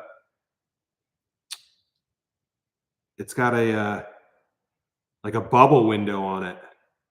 If you can see that. Like the old school vans had the bubble windows, so it's got regular sliders on the back of it, but then like the side has a little bubble window. And then I think you can get like bubble sunroofs on them. I think that it'd be cool to get one of those, but uh, they're kind of pricey, as with any like pre-made camper is pricey. But Excalibur toppers, uh, maybe I've already looked that up. Oh yeah, like that's more of an old school style. Oh no, maybe that's different. Excalibur trucks. Yeah, that's more like the old school. Do they still make new ones? I think it'd be cool to get, like, I like the old style ones that had like they were taller and they had the two little windows on the front and like more windows on the side. Something like that would be cool. Um, but we'll see. I think it'd be fun to build something. I joined a Facebook group called Foamies, foamy something. I don't know if it's just foamy campers, but people will build like full on teardrop campers or toppers or slide ins out of like that pink foam insulation board. And you could pretty much use that for the entire structure. And then you coat it with either fiberglass or you do poor man's fiberglass, which is like drop cloth, and then you saturate it with epoxy or paint or something like that. I think it'd be cool to do something like that. We'll see. We shall see. Alaskan camper would be really cool. And then that's really like the only pop-up camper I would like, because after you pop it up, the front, it has hard walls that fold up. So it's still a hard-sided camper. But those are pricey, man. And I don't know if I'm willing to pay that much for anything. And then you get in the same conundrum that you have with like a regular pop-up camper, that if it's been raining or snowing, that whole canvas is going to be wet. And so like on the Alaskan campers, you'd have to really make sure you clean those panels off, because you fold them in, they lay down on your bed, and then they're stuck inside. And then now you've all got all that moisture inside. So I like to go out and camp in storms and in the snow and things like that. So, I wouldn't want to be putting away a tent or having to fold in my walls if they're wet and got snow and ice on them, because you're not going to be able to get all of that off 90% of the time. So we shall see. I think just building something that's slightly taller, like I've mentioned it before, I don't really care if you can stand up in it. Like, I don't need to be able to stand up in it. So just something that had a little bit more headroom, straight walls, because you guys can see in the background over here how much that topper, comes in as it goes up. So if you came out off the truck bed 6 inches on each side and went straight up, that would be pretty dang wide. I don't know how wide that truck bed actually is. Let me grab a tape measure. Let's take a look.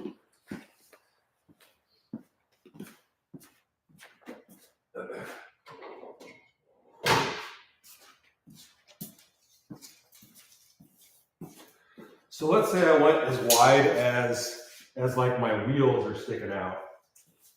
We could do that. If I can get the tape measure out.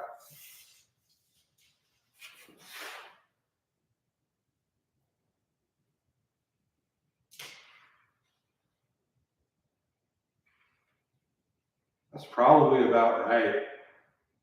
Like if I came out and built straight off of here and then straight up, I could make the thing 7 foot wide, and I could definitely lay this way instead of laying front to back. Right now, like this is 62.5 inches wide. So that's just over 5 feet. And then like it narrows down up top to 4 feet wide. So you could gain quite a bit of space just by going a little bit wider, and building it out, and then and squaring it off instead of having it at the angle like that. So that's, if I did something, that's probably all I would do. Maybe make it like a foot taller so you have a little bit more headroom. I could make the bed a little bit taller to have a little bit more space. Maybe do like a little cab over. So Humvee ambulance would be cool, but like I already get absolutely horrible gas mileage, and that would get even worse, and probably not be able to go 70 miles an hour very easily.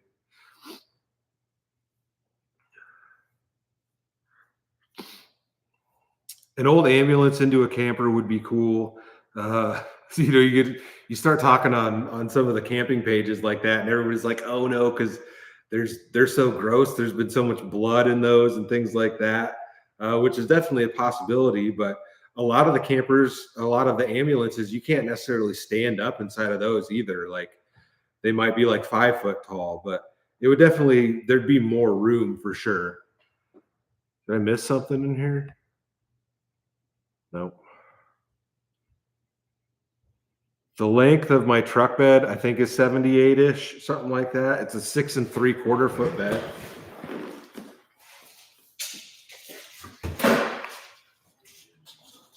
There's the missus. Am I missing something? No. Tell Terry Ray to email you his address. Email? Yeah, he accidentally sent you that Bible and wants it back. Oh. Just give him your email address and tell us to email us his address. Yeah. My truck bed is 78 inches. And my bed itself, I think, is just a little bit over that. 72. The bed itself is 72 inches. So you could gain quite a bit of room that way.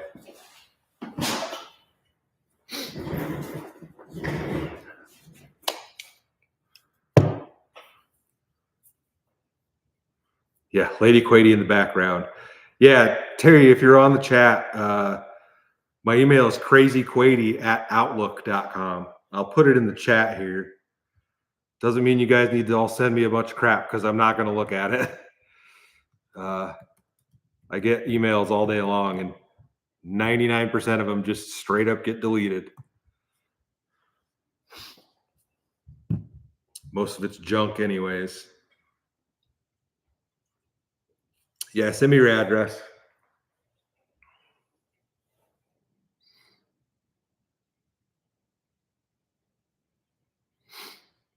T, love the historical videos. They're interesting, learning about different places we can't get to from different states. Yeah, I enjoy that. That's like one of my more favorite things to do is to go out and find those little off the beaten path things to check out.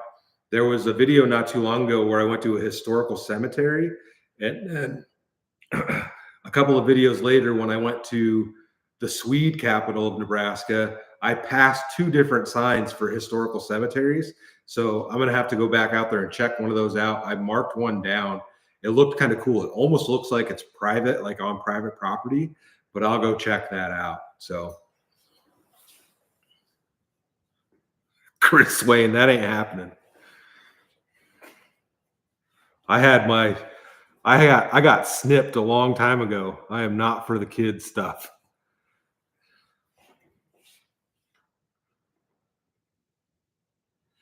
Chaotic 909. Yeah, you got to get a taller topper. Like that's a mid-rise topper. If you had just a regular one, it's going to be real tight in there. But it's all for what you want to do with it. Like, for the most part, it's just a place to sleep. Like I do hang out in there or whatever because I got plenty of room. But when I built it, and there is a video of it, the other bed is over here somewhere. Yeah, it's right there. I have an identical bed for the other side, and there's like 6 or 8 inches of room in the middle so that you could still sit up and put your feet down. If we wanted to put the beds together at night, we could, but you're close enough in there when there's two people that it didn't really matter. But yeah, when you have two people in the back of there, there's like basically no room to do anything. So it's nice to just be able to go out on my own in it.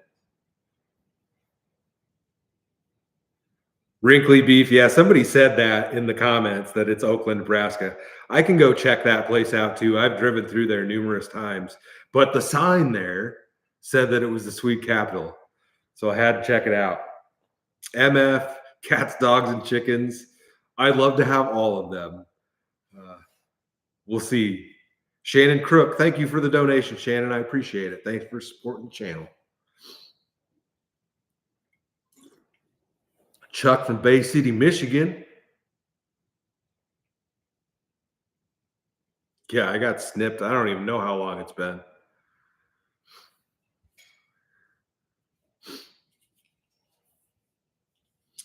Hey, Kim, would I ever make a pass through on my truck?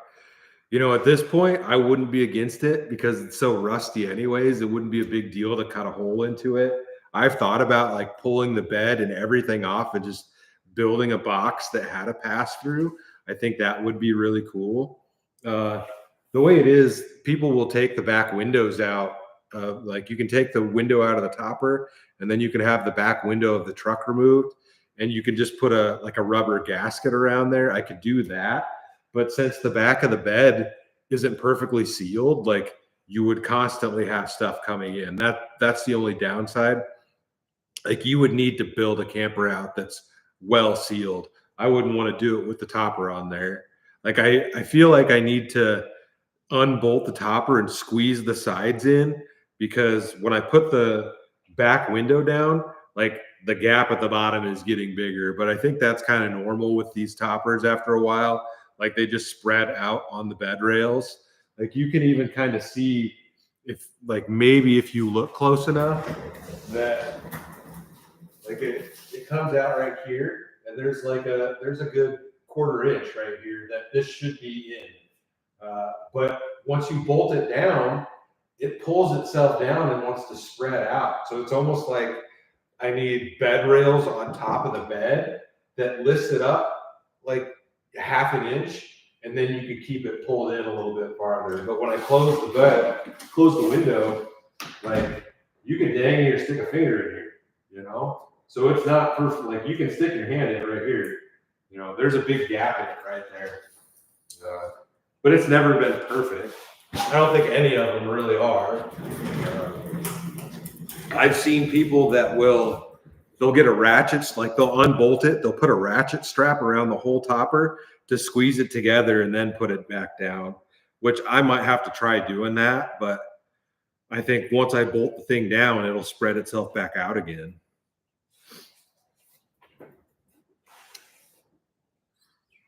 Gunner, I definitely want to get some chickens out here to get some eggs so I don't have to buy them from the store. Spray foam.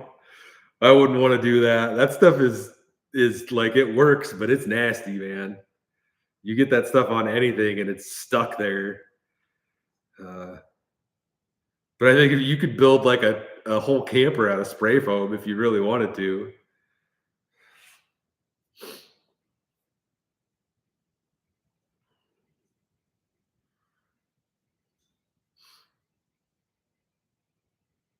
Shane, cheers for hanging out. Frank, a raccoon or a sunset camping trip? I think probably a raccoon would be more enjoyable to see. Me and a raccoon hanging out.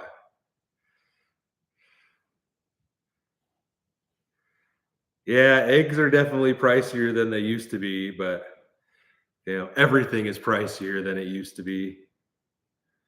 Shannon, it's the liquid death cola, killer cola, which is about gone actually. Big Ben, I definitely do need the dog. We'll get something out here eventually. I'm kind of just waiting for a dog to show up.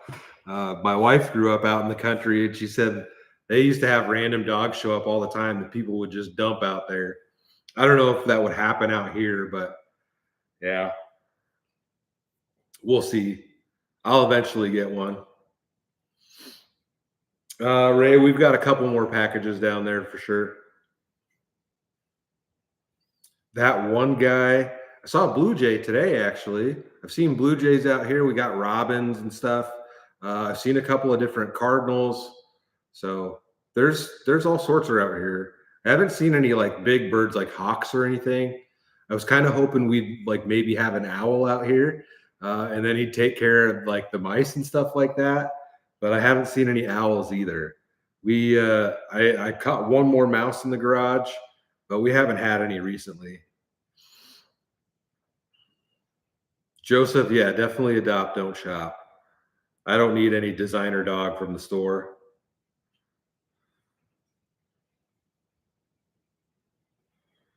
Andrew, if I could travel anywhere with or without the missus, where would it be and why? I don't know. We talked earlier going to Egypt to see the pyramids would be cool. I've always wanted to go to Australia just because it's like such a wide open country and there's like just so much open space down there. I'd love to go to Ireland. I think would be really cool. Love to go to Alaska, Hawaii, like just anywhere and everywhere, anywhere I could go. I don't know. I don't feel like there's any like one specific place that I would ooh and ah over, but seeing the pyramids would be pretty cool. Hey Kim, no, I haven't camped in my garage. There's no need for that. I suppose I could do some like challenge video where I spend a week in my garage, but I don't have a bathroom out here. I'd have to get a porta potty or something. Maybe when I get this place finished up, because I'd like to put a loft in up there. Basically, from this line where you see that the tire of the van's on, like that line back, that's like 10 feet to the wall. I think a 10-foot deep, 20-foot wide loft right here would be really nice. And then that's probably where we do the live streams and stuff. And then I'd put the camera in the corner and you could see the entire garage. Yeah, wooden mezzanine loft, same thing. I don't know if like if I need to bolt that to the wall or not. Probably not. If you build it right, it can just be freestanding. Probably maybe put a bolt in the floor so it doesn't fall over while I'm up there. But M. Jones, Ireland was amazing, but you hate flying. I mean, there's always the option to take a cruise ship over there, but then you're going to be on the water probably for a month out of that whole experience. I get most people don't have the time to do that. Adventures with Hans, just use a cup. What about number twos? Just poop in a cup. Anthony, I'm doing all right.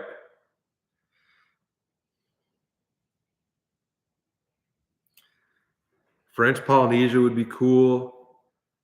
You got to go for school. Tahiti, Bora Bora. What's the island with the big, like, the statues of dudes that were like facing the ocean that were like half buried? I can't remember that name off the top of my head. That one would be cool. Number threes. That's when it comes out the fourth hole. All right. Get into another package. Easter Island. Yeah, Easter Island would be cool. I had some family that was just down in Vietnam, and some of the videos they posted from Vietnam, it looked like another world down there. Like, it would be cool to go there too. I think, I would go anywhere. I think anywhere that's not where you live, like, if you can find the joy in seeing new things, everywhere is cool. So just check out different places. I have a feeling this one's from Terry Ray.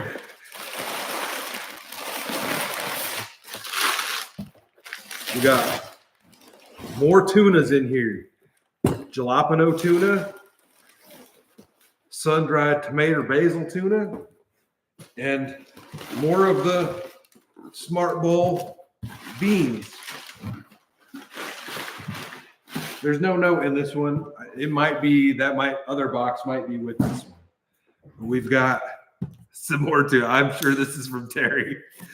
Thank you, Terry. My wife's been stealing some of the jalapeno tuna, so she's probably happy to see this. We got jalapeno tunas in there. These are really good, y'all. Like I said in the snowing video where I made the omelet for breakfast, I've been eating a lot of omelets where I just, you crack your eggs into the bowl and mix those up, and you put a bag of tuna right into the eggs, and then you fry up the omelet with the eggs right in the tuna in the eggs, and it is tasty. We've got sun-dried tomato basil tuna. I don't think I've tried that before. That looks tasty also. We got to come up with another tuna recipe. Tuna cakes. I've done tuna cakes. Tuna casserole, but I don't know how I would do tuna casserole camping. I guess I do have that little toaster oven. Could try to do like a mini tuna casserole. Somebody mentioned earlier doing nachos. We could do tuna nachos. Bethan Wilson, fancy MREs. I got a message from somebody last week or a couple of weeks ago, and they said they were going to send in some MREs from different countries.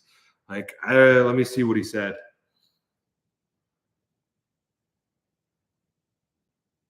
If I can find it. It's from Ben K. Let's see. He's got Chinese Special Forces meals, French MREs, Swedish Arctic field rations, Russian 24-hour meals, which is 3 meals in ones, U.S. MREs, and even some U.S. humanitarian meals. So I don't know what he's going to send to me, but he said he was sending them in, and he didn't think they would be here for the live. So I don't think that's it. But he was sending some of those in. So we'll have some MREs. We'll have to wait till next month and live stream to open that stuff up. And then we've got some tuna and beans here. These are like what I used for the stuffed peppers. I think this is a different flavor. Tuna deviled eggs. That doesn't sound terrible. Yeah. Smart Bowls pasta with beans with tuna, zesty lemon. Yeah, the other one was like a spicy one. That looks tasty. Yeah, this was really good in the stuffed peppers. Tuna empanadas. I don't think I've ever made an empanada before. I don't know if I've ever even had an empanada before. Well, thank you for these. I'm pretty sure these are from Terry Ray. Like I said, maybe that other box is the same thing. But I've been eating a lot of tuna lately, and I have lost some weight. One of the pills that I'm on for my heart makes it really hard to cut the pounds off. And I've managed to get 2 more notches in on my belt. So I have lost a few pounds. And like, as soon as I started those medications, dude, I probably gained 10 pounds in a week. So I've just been trying to get rid of the stuff that I had there. It might be a beta blocker. I don't remember. There was, I think that might be it. But yeah, it like, before I knew it, I was like, dang, like literally some of my pants, I was like, why don't my pants fit anymore? So I had to, like, I've cut way down on a lot of stuff. And like, once I get all this junk figured out and I get shelves put up in the basement, I'm going to buy like a weight machine. I used to lift a lot of free weights, but it's been years since I've done that. And I don't really have any desire to do that, but I'm going to get like a full body workout machine, with the stack that you can just change the weights on, put that in the basement and try to hit that on a regular basis. We've got a treadmill that I don't use that. And then I had like a pull-up bar and dip station. It's at the old house. I'm going to give that to one of my nephews because I don't really use that anymore either, but having just a regular workout machine would be cool. Tuna taquitos. That wouldn't be bad. Tuna buffalo bites.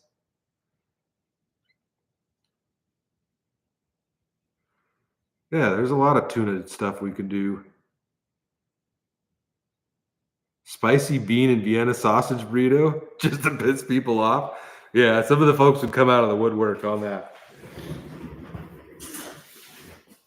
All right. This one's heavy. This sounds like it's got drinks in it. Spaghetti and tuna balls. I don't know how that, like, I would eat that. Like, instead of making regular meatballs, make tuna balls. I don't think that would be bad. And use an Alfredo sauce, basically like a tuna Alfredo, but meatballs. Like, I wonder if you could make little tuna meatballs and then deep fry them and do that. I don't know. We'll figure out some different stuff just in case it might be from Terry. I have a feeling it might be some liquid deaths or something along those lines. It sounds like drinks in here. I was right.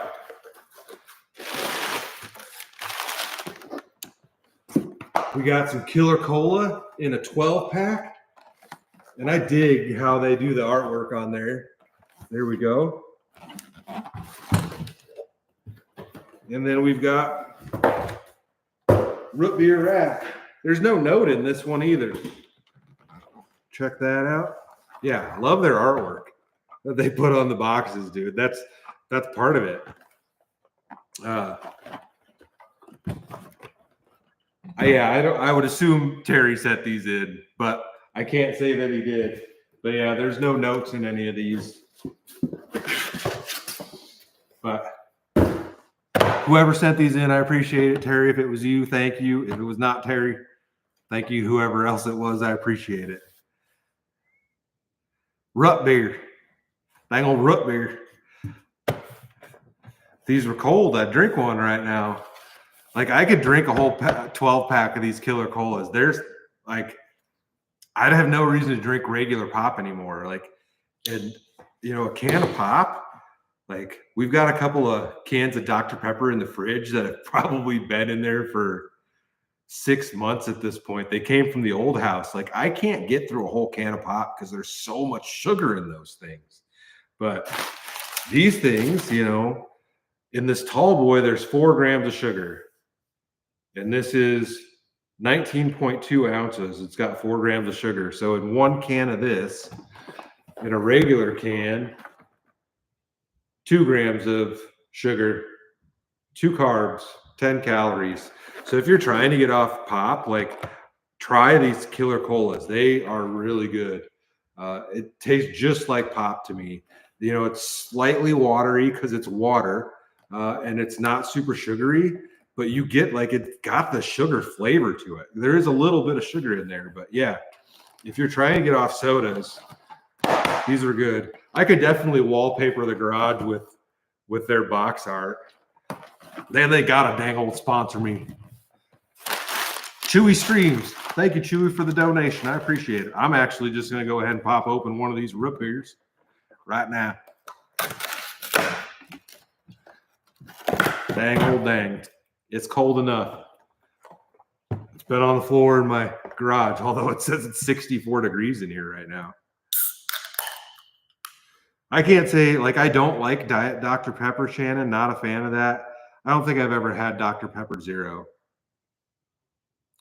Spaghetti and meatballs in the slow cooker. Haven't I done that? I can't remember everything that I've cooked at this point. Cheers.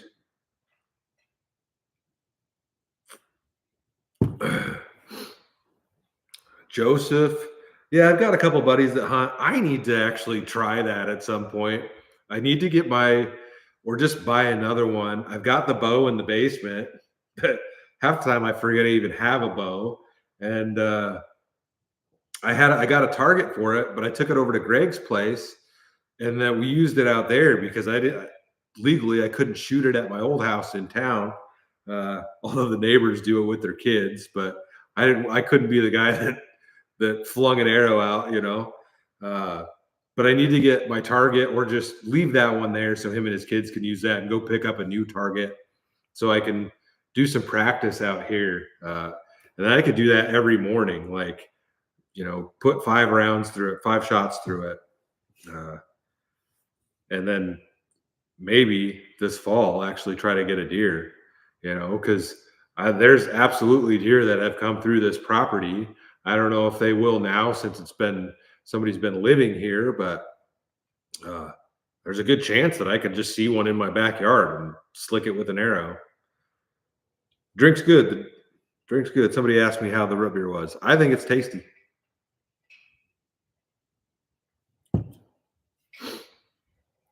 Solo hiker Dr. Pepper pulled pork is outstanding in a crock pot. I did a Dr. Pepper, I think it was a roast in a crock pot. And then I think we did Dr. Pepper beans maybe with it. And then we had Dr. Pepper Peeps. It was my wife and I, and then our friend Kevin from California was out here. We were staying in a cabin. Where were we at? I don't remember where we were at, but we did that. How long have I been live? 1 hour and 58 minutes and 15 seconds. But I'm pretty sure I have a cabin playlist on the channel. So if you go check my playlists, you should be able to maybe find that one. Yeah, cabin vids.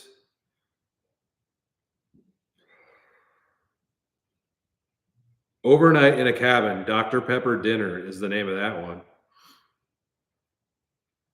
And it was pretty tasty.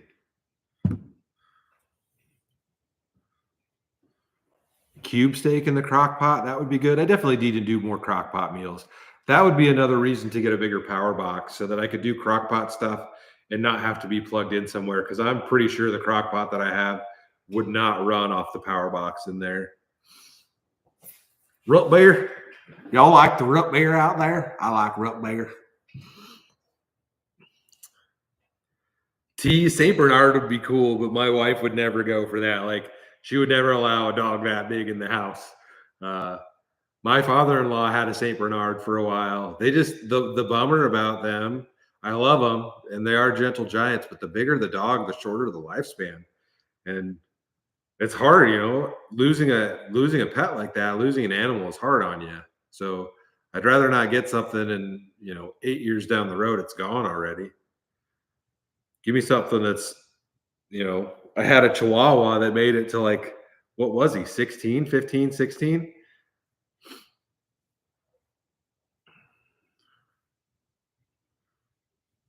German Shepherd. I think if I get something, it's probably going to be like a medium dog, or when I get something, I should say, so the wife could hear me on that one. It would probably be like a Jack Russell Terrier. I had one of those growing up. His name was Scooter. Uh, I like corgis are cool. I'd be fine getting another Chihuahua, but I don't know if I'd want to let a Chihuahua run around out here. That might bring a hawk in. But yeah, like a Jack Russell Terrier or something like that. Anthony, I wouldn't want a pug because I'd take that thing camping with me and it'd probably keep me up all night snoring. I wouldn't want to listen to that. A miniature collie would be cool, or a miniature Aussie would be cool. Uh, or like the cattle dogs are super popular right now. Is that Australian Shepherd? I think maybe is a cattle dog. Rob Alexander, your Chihuahua's named Bean. That's awesome. Ours was named Taco, but we got him when he was like 12 years old. We rescued him when he was 12, and his name was already Taco, so we just left it. Yeah, collie mix would be good. Any dog can be a good dog if you train it right.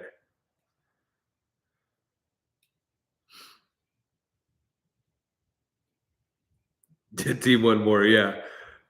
I saw that before he deleted it. Yeah, I wouldn't want to listen to it snore all the time. Just in case, a cat would be cool, but my wife does not like cats. She's like afraid of cats. I find it hilarious, but she doesn't. And here she is opening the door. What? We were talking about cats. Yeah. Oh, gross. What you looking for? Yeah, you're not gonna be able to make it. I'll be off of here probably pretty soon. That's okay.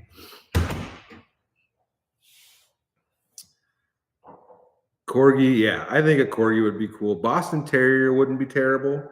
Beagle would be great too.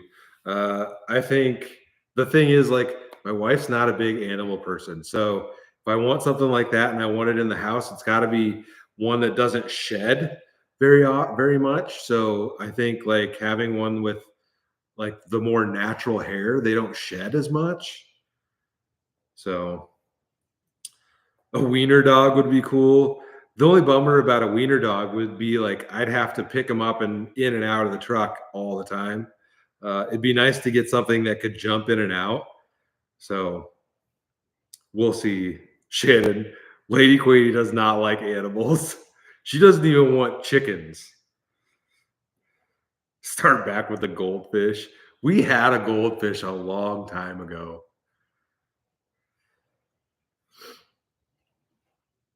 Mini pincher would be cool. I had a buddy with one of those.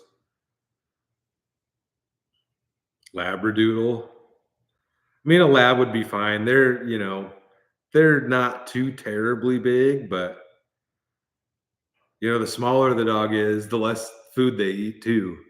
You got to think about how much an animal is going to cost you.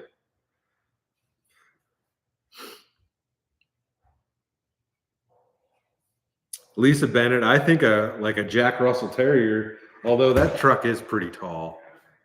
I never said no to chickens. You just want me to want chickens.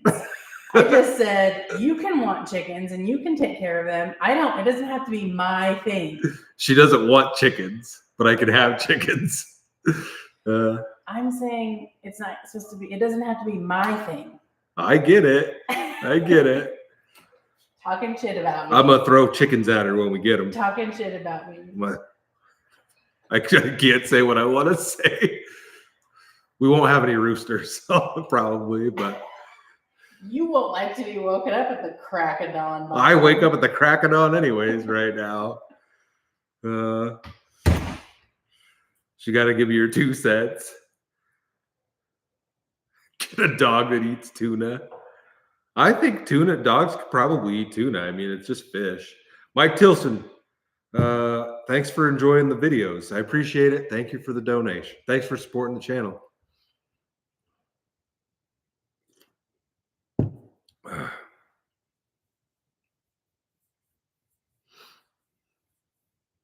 Lady Quady laying down the law. Yeah.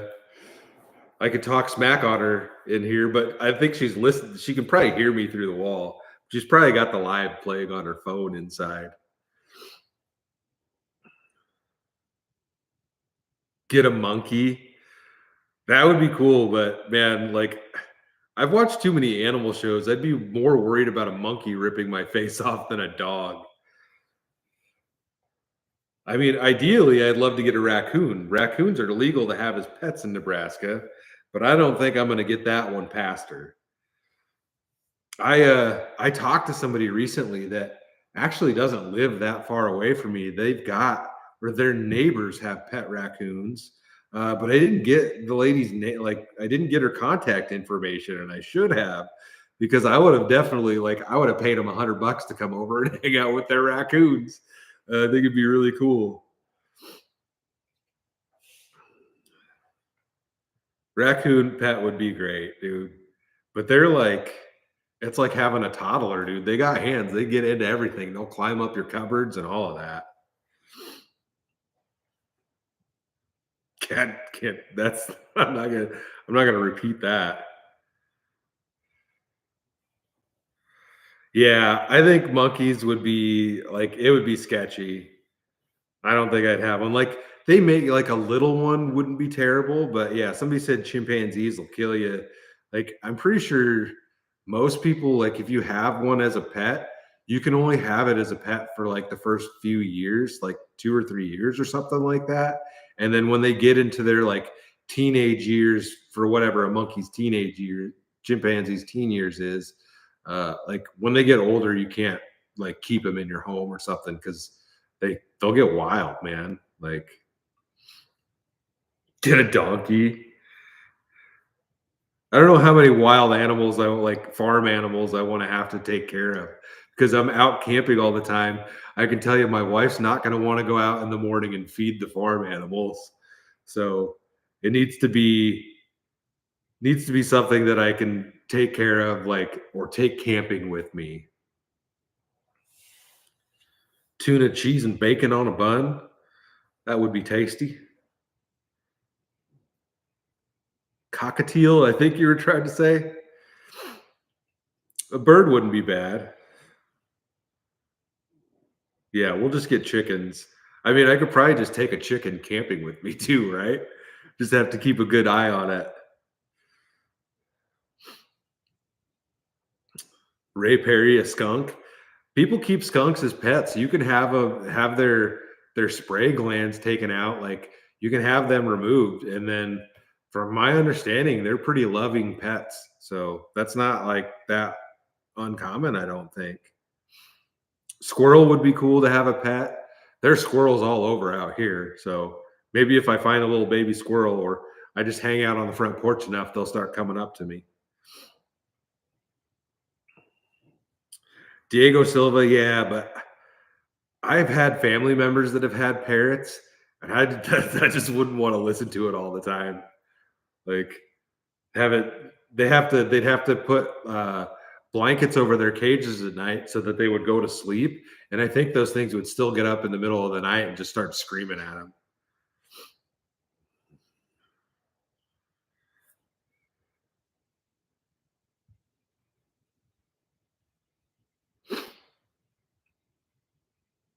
So I don't think I'd want to have that.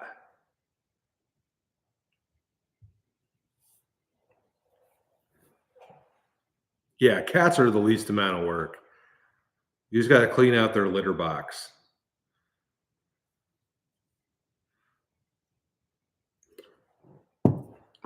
Chris Gay, happy birthday. They must have been who you were talking about. Get a Bigfoot. It'd be me, right? Camping chicken. Bigfoot as a pet. We've got rabbits out here too.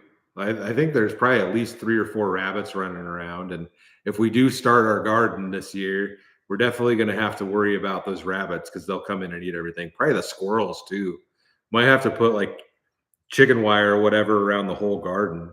I think it'd be really cool to get uh, like a shed uh, greenhouse so we could just grow everything inside. I've been looking at stuff like that. Like I could probably build something, but like a legitimate shed greenhouse, like for the wife and I, like a 10 by 10 foot square, like 8 by 10 is probably all we would really need if we could keep it going full time.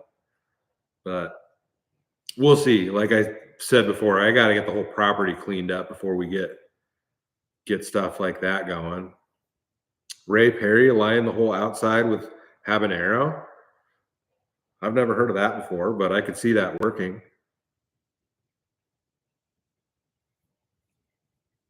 Tin pans on sticks.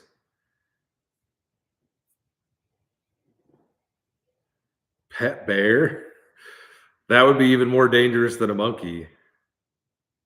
Micro pig. Birds like hot peppers, I'm pretty sure. Like there's a lot of birds that eat spicy stuff like that. Yeah. Yeah, if we keep a little garden out here, we're gonna have to definitely like probably chicken wire the whole thing with all the little animals we've got running around. Like I don't want to go out there and kill all the squirrels and rabbits just to have a garden. I like to be able to look out the windows and see those guys wandering around. So it would be like ideally, I would love to have a greenhouse. I could walk out my front door and there'd be a greenhouse sitting out there that would get sun all day, and then you could potentially grow year round. Throughout the winter, you could keep that thing going with certain things. So it would be really nice to have that. Bearded dragon. I'm not super into lizards. I mean, they're cool, but I don't think I'd want to have one personally. Wallapini greenhouse? I could train a Bigfoot to drive.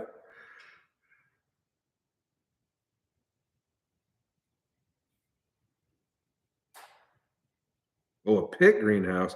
Yeah, I think I've seen what you're talking about to where like just the top is coming out of the ground. Yeah. I've seen stuff like that. I could easily build something like that out here. Maybe that'll be a project that we have to do on the channel is build a nice greenhouse. I saw one recently, like they make polycarbonate ones. You can get some like stuff from Walmart and stuff like that, but I don't know how long that stuff would last. There was one recently on Marketplace that was super cool. It was like a shed on one side, and then it had a whole greenhouse coming out of the end of it. But they wanted like $20,000 for it. Definitely not doing that. See if I can find a picture of it.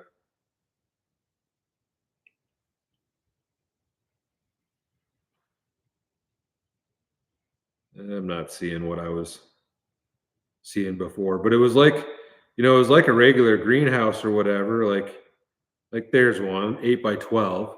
So it was like that. But then one side of it had an actual shed, so you could keep all your garden material, like gardening stuff, in the one side, and that whole side wasn't just glass. And then, like this one, you can see like the door would open, and then there's a couple of windows on the side you could open. That one, every window you could open up. Like I don't know how much ventilation you would need. I'm not much of a gardener, but we're definitely going to do some of that stuff out here. So yeah, it'd be cool to build a greenhouse. Like that's a cool one. Check that out. Like if you guys can see that, that would be sweet to have. But yeah, 6 grand, but it's 22 feet long. I could definitely build something for a whole lot less than that. But it'd have to stand up to the elements, like I don't want to do like the plastic, just regular plastic.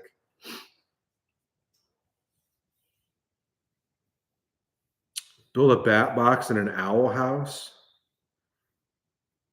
That's a good idea. I never thought about actually building something like that out here for them. Jerome, these are really, really good. I already drank a whole tall boy one. These aren't tall boys, but these are probably one of my favorite liquid deaths as far as the cola stuff goes. But they've got good, just like regular waters. I like the lime water, and there's an orange flavored water. And then there's one, I think it's called Buried Alive, which is like a berry flavor. Not super into their tea flavors, but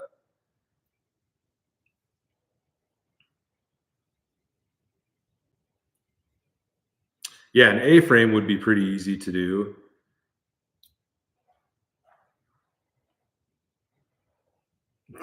I'm not going to get no horses. I have no desire to have a horse, pay to feed a horse and have a farrier come out and do all that stuff. That ain't happening. No desire for that. Outdoorsy guy, yeah, I've seen Harry and the Hendersons quite a few times. Cheers, Ray. Yeah, Anthony Clark. We get plenty of rain and little hail around here. Like it would need to be built well. I don't know how many chickens I'd get. Just enough to start with that I could get some eggs out of them, and we'll go from there. Jeremy, or Jerome, I don't know how you're pronouncing that, but haven't started work on the boat yet. It's here on the property. We'll get to it. Ref 379, we're definitely going to build a pit bike track. I still got to get that from Greg's place too. Yeah, Joseph, I don't need to have that many eggs. I'm not trying to be out there trying to sell eggs or anything like that. But, uh, if I could walk out there and get, 3, 4 eggs every morning or whatever, I'd be satisfied with that. I do enjoy cilantro. Ken Ballard, see, I don't like cherries personally, so that probably wouldn't be my cup of tea. I've never tried that one because I don't like cherries.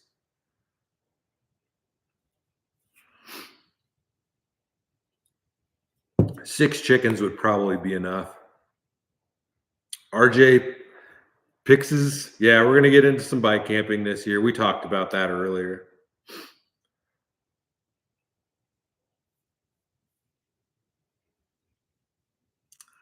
Terry Ray. Uh, I've been eating everything. The tuna is great. I know you sent in some ramen and stuff like that. Like it's not going to waste. I'm enjoying it. And the wife has been enjoying the tuna also. I appreciate it.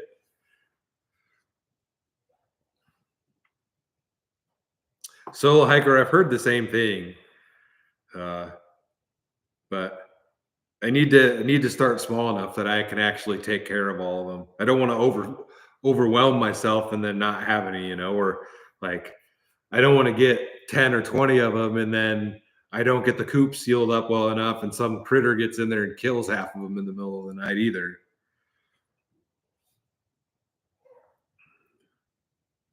We could probably do spam pizza again. Spam pizza is actually pretty tasty, y'all. I think try some different stuff on top of it and try a different flavor of spam.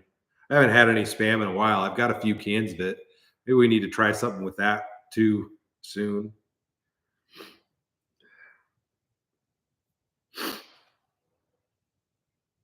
Mike Tilson, I'm glad you enjoyed it. I enjoyed those things.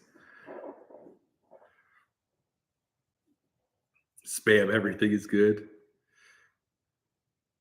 Rear engine chop, exactly. Like I don't want to leave my wife to have to take care of all the edibles or whatever because I know that's not going to be her cup of tea. So you can't get too many things like that. And like people have talked about bigger stuff like donkeys and horses and stuff like that. Like I have no desire to do that.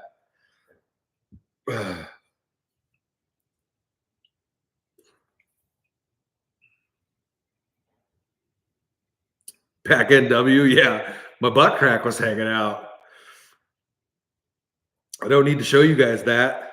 Somebody's gonna screenshot it and try to sell my butt crack on OnlyFans. Peanut butter ramen? I don't think I've heard of that before. The Warriors 90. I don't think I've ever made Indian tacos before. No, I've had them like fry bread and stuff like that, but no. Dylan, yeah, I'm off the sauce for now. Wait till I get off medications and things like that. Joe Johnson, yeah, we got to get a generator for the house. We're gonna get an electrician out here to see what it would cost to actually get like a switch put in. So instead of running extension cords into the house, we can just plug in and I can run everything. And like we need to figure out what size of generator that we would need to get. Uh, we had a little one that we borrowed from somebody that kept our freezer and stuff on, so we didn't lose our meat. But we definitely got to pick up a nice large generator.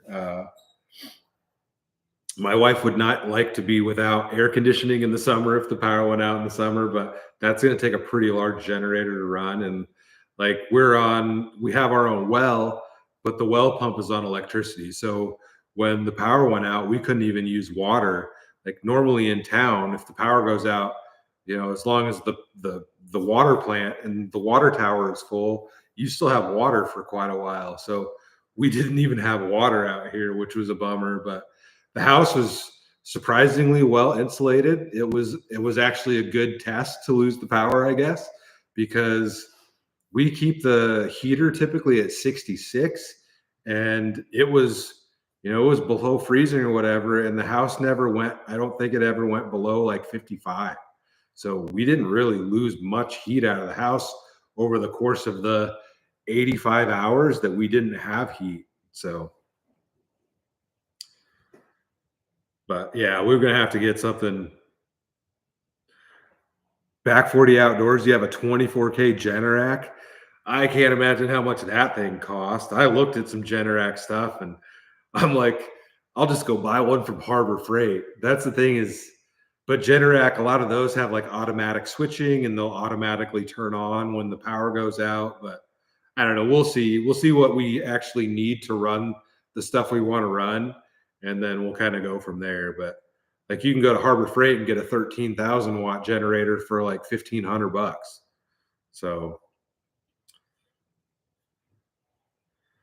MJK Adventures, we'll see. I'm kind of wondering, we have on the outside on our power pole, there's an outlet that I thought was like a camper outlet, but now that I'm thinking about it, that could very well be a plug in for a generator to plug in out there. Uh, and then I don't know, like I know you can plug into your like a larger outlet in the house and backfeed, but it's really dangerous. So I wouldn't want to do that. But yeah, I want to get a guy out here and have him look at our stuff, and we'll just go from there.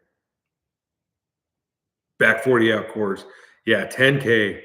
I mean, you need it, you need it. It's good to have that stuff, especially, if you're in a location where you're really going to need it. But I don't want to spend 10 grand on a generator right now. If we were going to spend 10K on anything, we'd probably put in a gas heater so that we didn't have to worry about electric. Terry Ray, is your trip semi-planned or spontaneous? Pick a place and go. Most of the time, it's just like I tell myself I'm going to go out today, and I just find a spot. Like I'll decide if I'm gonna go camping. I'll check the weather. Okay, is there any storms? Then I'll go chase the storm because I know a lot of people like storm videos. Um, Really, they're only like semi-planned or planned out if I'm going out for more than like 1 or 2 days or going out of state. But if it's around here, like it's not planned at all, other than like sometimes I'll try to plan a meal out, but many times with those, I just go to the grocery store and find something to make for dinner, have a general direction of where I'm going to go. A lot of times, if there's like a historical thing, then I know that I'm going to go check that historical marker out and then kind of go from there. But even that, many of those things I just find randomly as I'm driving around. So uh, sometimes they're planned, sometimes they aren't.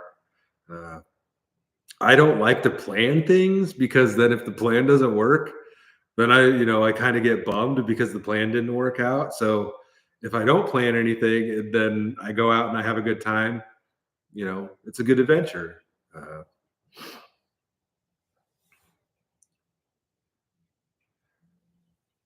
Hey Kim, no, I don't miss that place. I mean, we lived there for a long time, but I definitely don't miss being in town. I enjoy it out here. It was nice. I mean, we've got a lot of work out here, so it was nice to live there and not have to do anything to it for a long time. But uh, no, I don't miss being in town at all. Jill and B, we haven't even done anything out here. Deborah, have you ever seen the aurora? If you're talking like the Northern Lights, I saw them back in like the late 90s, but I have not seen it recently. There was a chance here a few days ago, but it didn't come far enough south. We didn't see it. And then I know it was like last year sometime that a lot of people saw them, but I didn't really see anything out here. It would be nice to see those though. My wife has like an app on her phone that tells you when that stuff happens, but we haven't had anything out here. Sam, I have never been to Maine. No, that would be a lot like a place that I'd love to visit. Bionic idiots, do you spend a lot on money on campsites? Depends on the camp spot. Like the last the last video that just came out, that was a free campsite. And it depends on where you go, what they cost around here. Um, like if you get electricity, they're more expensive. But if you go to one at a at a park that charges that you don't have electricity, it's usually half the price. And then they do them like there's one local right by me that you can kind of camp anywhere in this one spot, but there's no fire pit. So they consider that primitive, like there's no fire pit or table. Uh, and then if you go to the spot where there's a fire pit, it's like $5 more, I think. And then if you go to the spot where there's electric, it's like $10 more. So you can spend anywhere from $10 to $25 to camp at that place. But Gas Watch, I don't know what the app name is. She's in the house. Boxwood Farber. It's over at the homie Greg's place. We'll get that thing eventually. I need to build a track out here. Happy go lucky, yes. That's like one of the first things on the list. But like I've mentioned before in the live, waiting till we get that other house rented out, and then I'm gonna do that. I'm trying not to spend any money in case we got to spend money on fixing something random out there or whatever. I don't want to have to spend anything else, you know. Nebraska, what's my comfort food? I like spaghetti. Like I like pastas. Favorite meal on the channel? I don't know. I like pretty much anything and everything. I'm not hard to please when it comes to food. Reno, we're on like 4.5 acres, just under 4.5 acres. Joseph Dover, yeah, Predator 13. That's what I've kind of been looking at, and I think that would do just fine out here. It's not going to automatically turn on, but I'm pretty sure that one has an electric start or like a remote start. Uh, so that's probably what we'll end up getting to start with. You know, keep it maintained, and it probably just it lasts fine. Favorite type of wood? No. Pretty much everything I use has been pine, a little bit of oak here and there, but some of that like exotic stuff, like I think zebra wood is one that I've looked at. It's pretty cool. I don't know. No, I couldn't even identify different types of wood, honestly.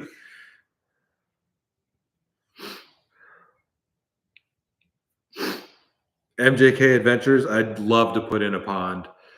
So we'll see how that works out. That's why I don't want to that's why when we moved here and the previous owners were just going to bury that barn, like shove it into the hole and bury it and burn what they could and bury the rest. That's why I told them to stop, because that would probably be like on that side of the property would be where the pond would go. Uh, but I don't know how big we would actually go with it, but I'd love to have something out here, something that it's big enough and deep enough that you could keep some fish alive in it year round. I don't think we'd get a ton of fish, but it'd be really cool to have a pond.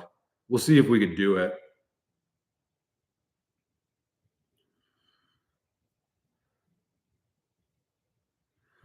SSJC, you're in Atlanta, and everything has a 2-night minimum for camping, and it's pretty expensive, 30 to 60 a night.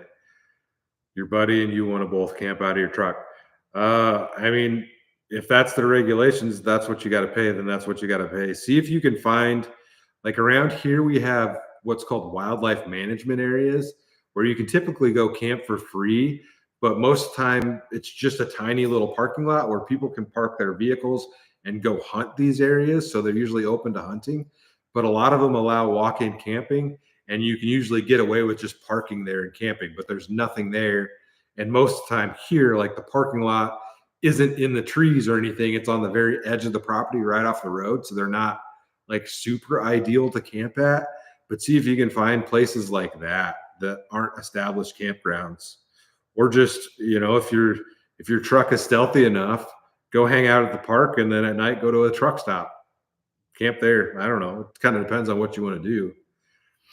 But if that's where you're at and that's what they're charging, then that's what you got to pay for it.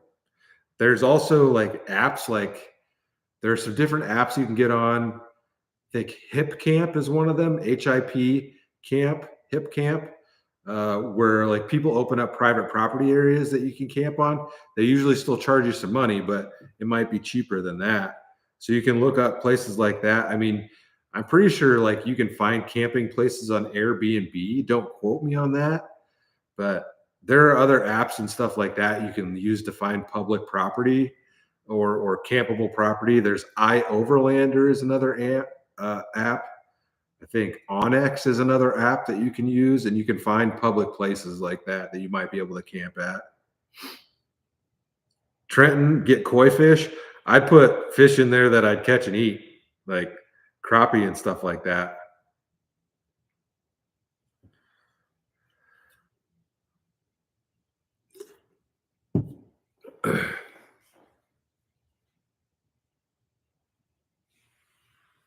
Happy go lucky. We'll probably do that.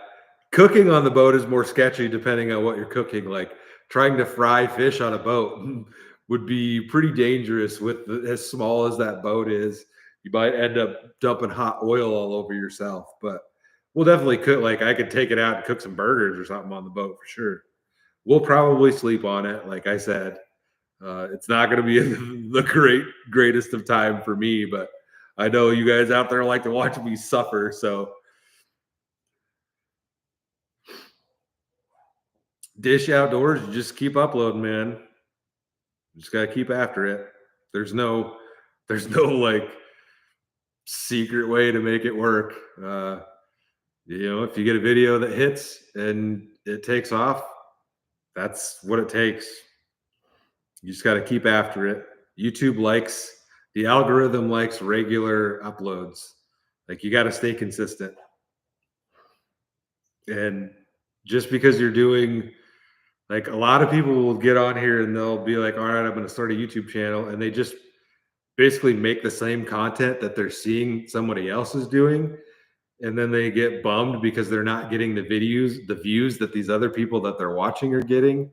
And, it's a lot of times it's because they don't have you can't have 5 videos on your channel and expect everybody to know who you are because you don't have the content out there for people to know.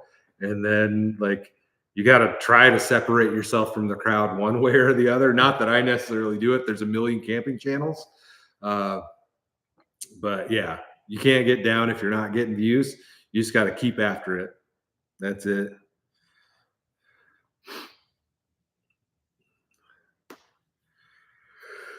But at that note, I think we're gonna probably end this one out here. Thanks for all the gifts, guys. Terry, thanks for sending the drinks and the tunas and whatnots in. I appreciate it. Got a lot of cool stuff coming up this month. I've got some different ideas like we've been talking about. We're going to get the boat ready. We've got to get some bike camping trips in. We're going to get the van out soon, hopefully. So we've got a lot of stuff coming up. I found a couple more abandoned houses. So we might be able to try some of that stuff. but I'm still going to contact the property owners. Like, these are still in areas where people are at regularly, like driving by. So I'm not going to get busted in some on some other person's property that I don't belong on. But we'll see if I can make something like that happen. I mentioned that I've got a good idea to do like a hot sauce taste test for all the hot sauces that I've got. So hopefully we can make that happen also. And yeah, that's probably about it. We're just going to keep rocking on. Get this other house rented out, and then we'll start working on this garage too. So if you guys have any ideas of potentially painting this a different color, let me know. But yeah, appreciate you guys supporting the channel. We've grown quite a bit over the last couple months. I got a few more thousand subscribers. So to any of you guys out there that are new, thanks for joining in. And to everybody that's donated, I appreciate it. Thank you for supporting the channel. It definitely goes into gas for the camping trips because that thing likes to suck the 91 down. But yeah, cheers, guys. Be good to your neighbors, be good to your family and friends, and just be nice. Have a positive outlook on things, and things will end up as they should. And yeah, cheers, y'all. Till next time. New video Thursday night. Bye-bye.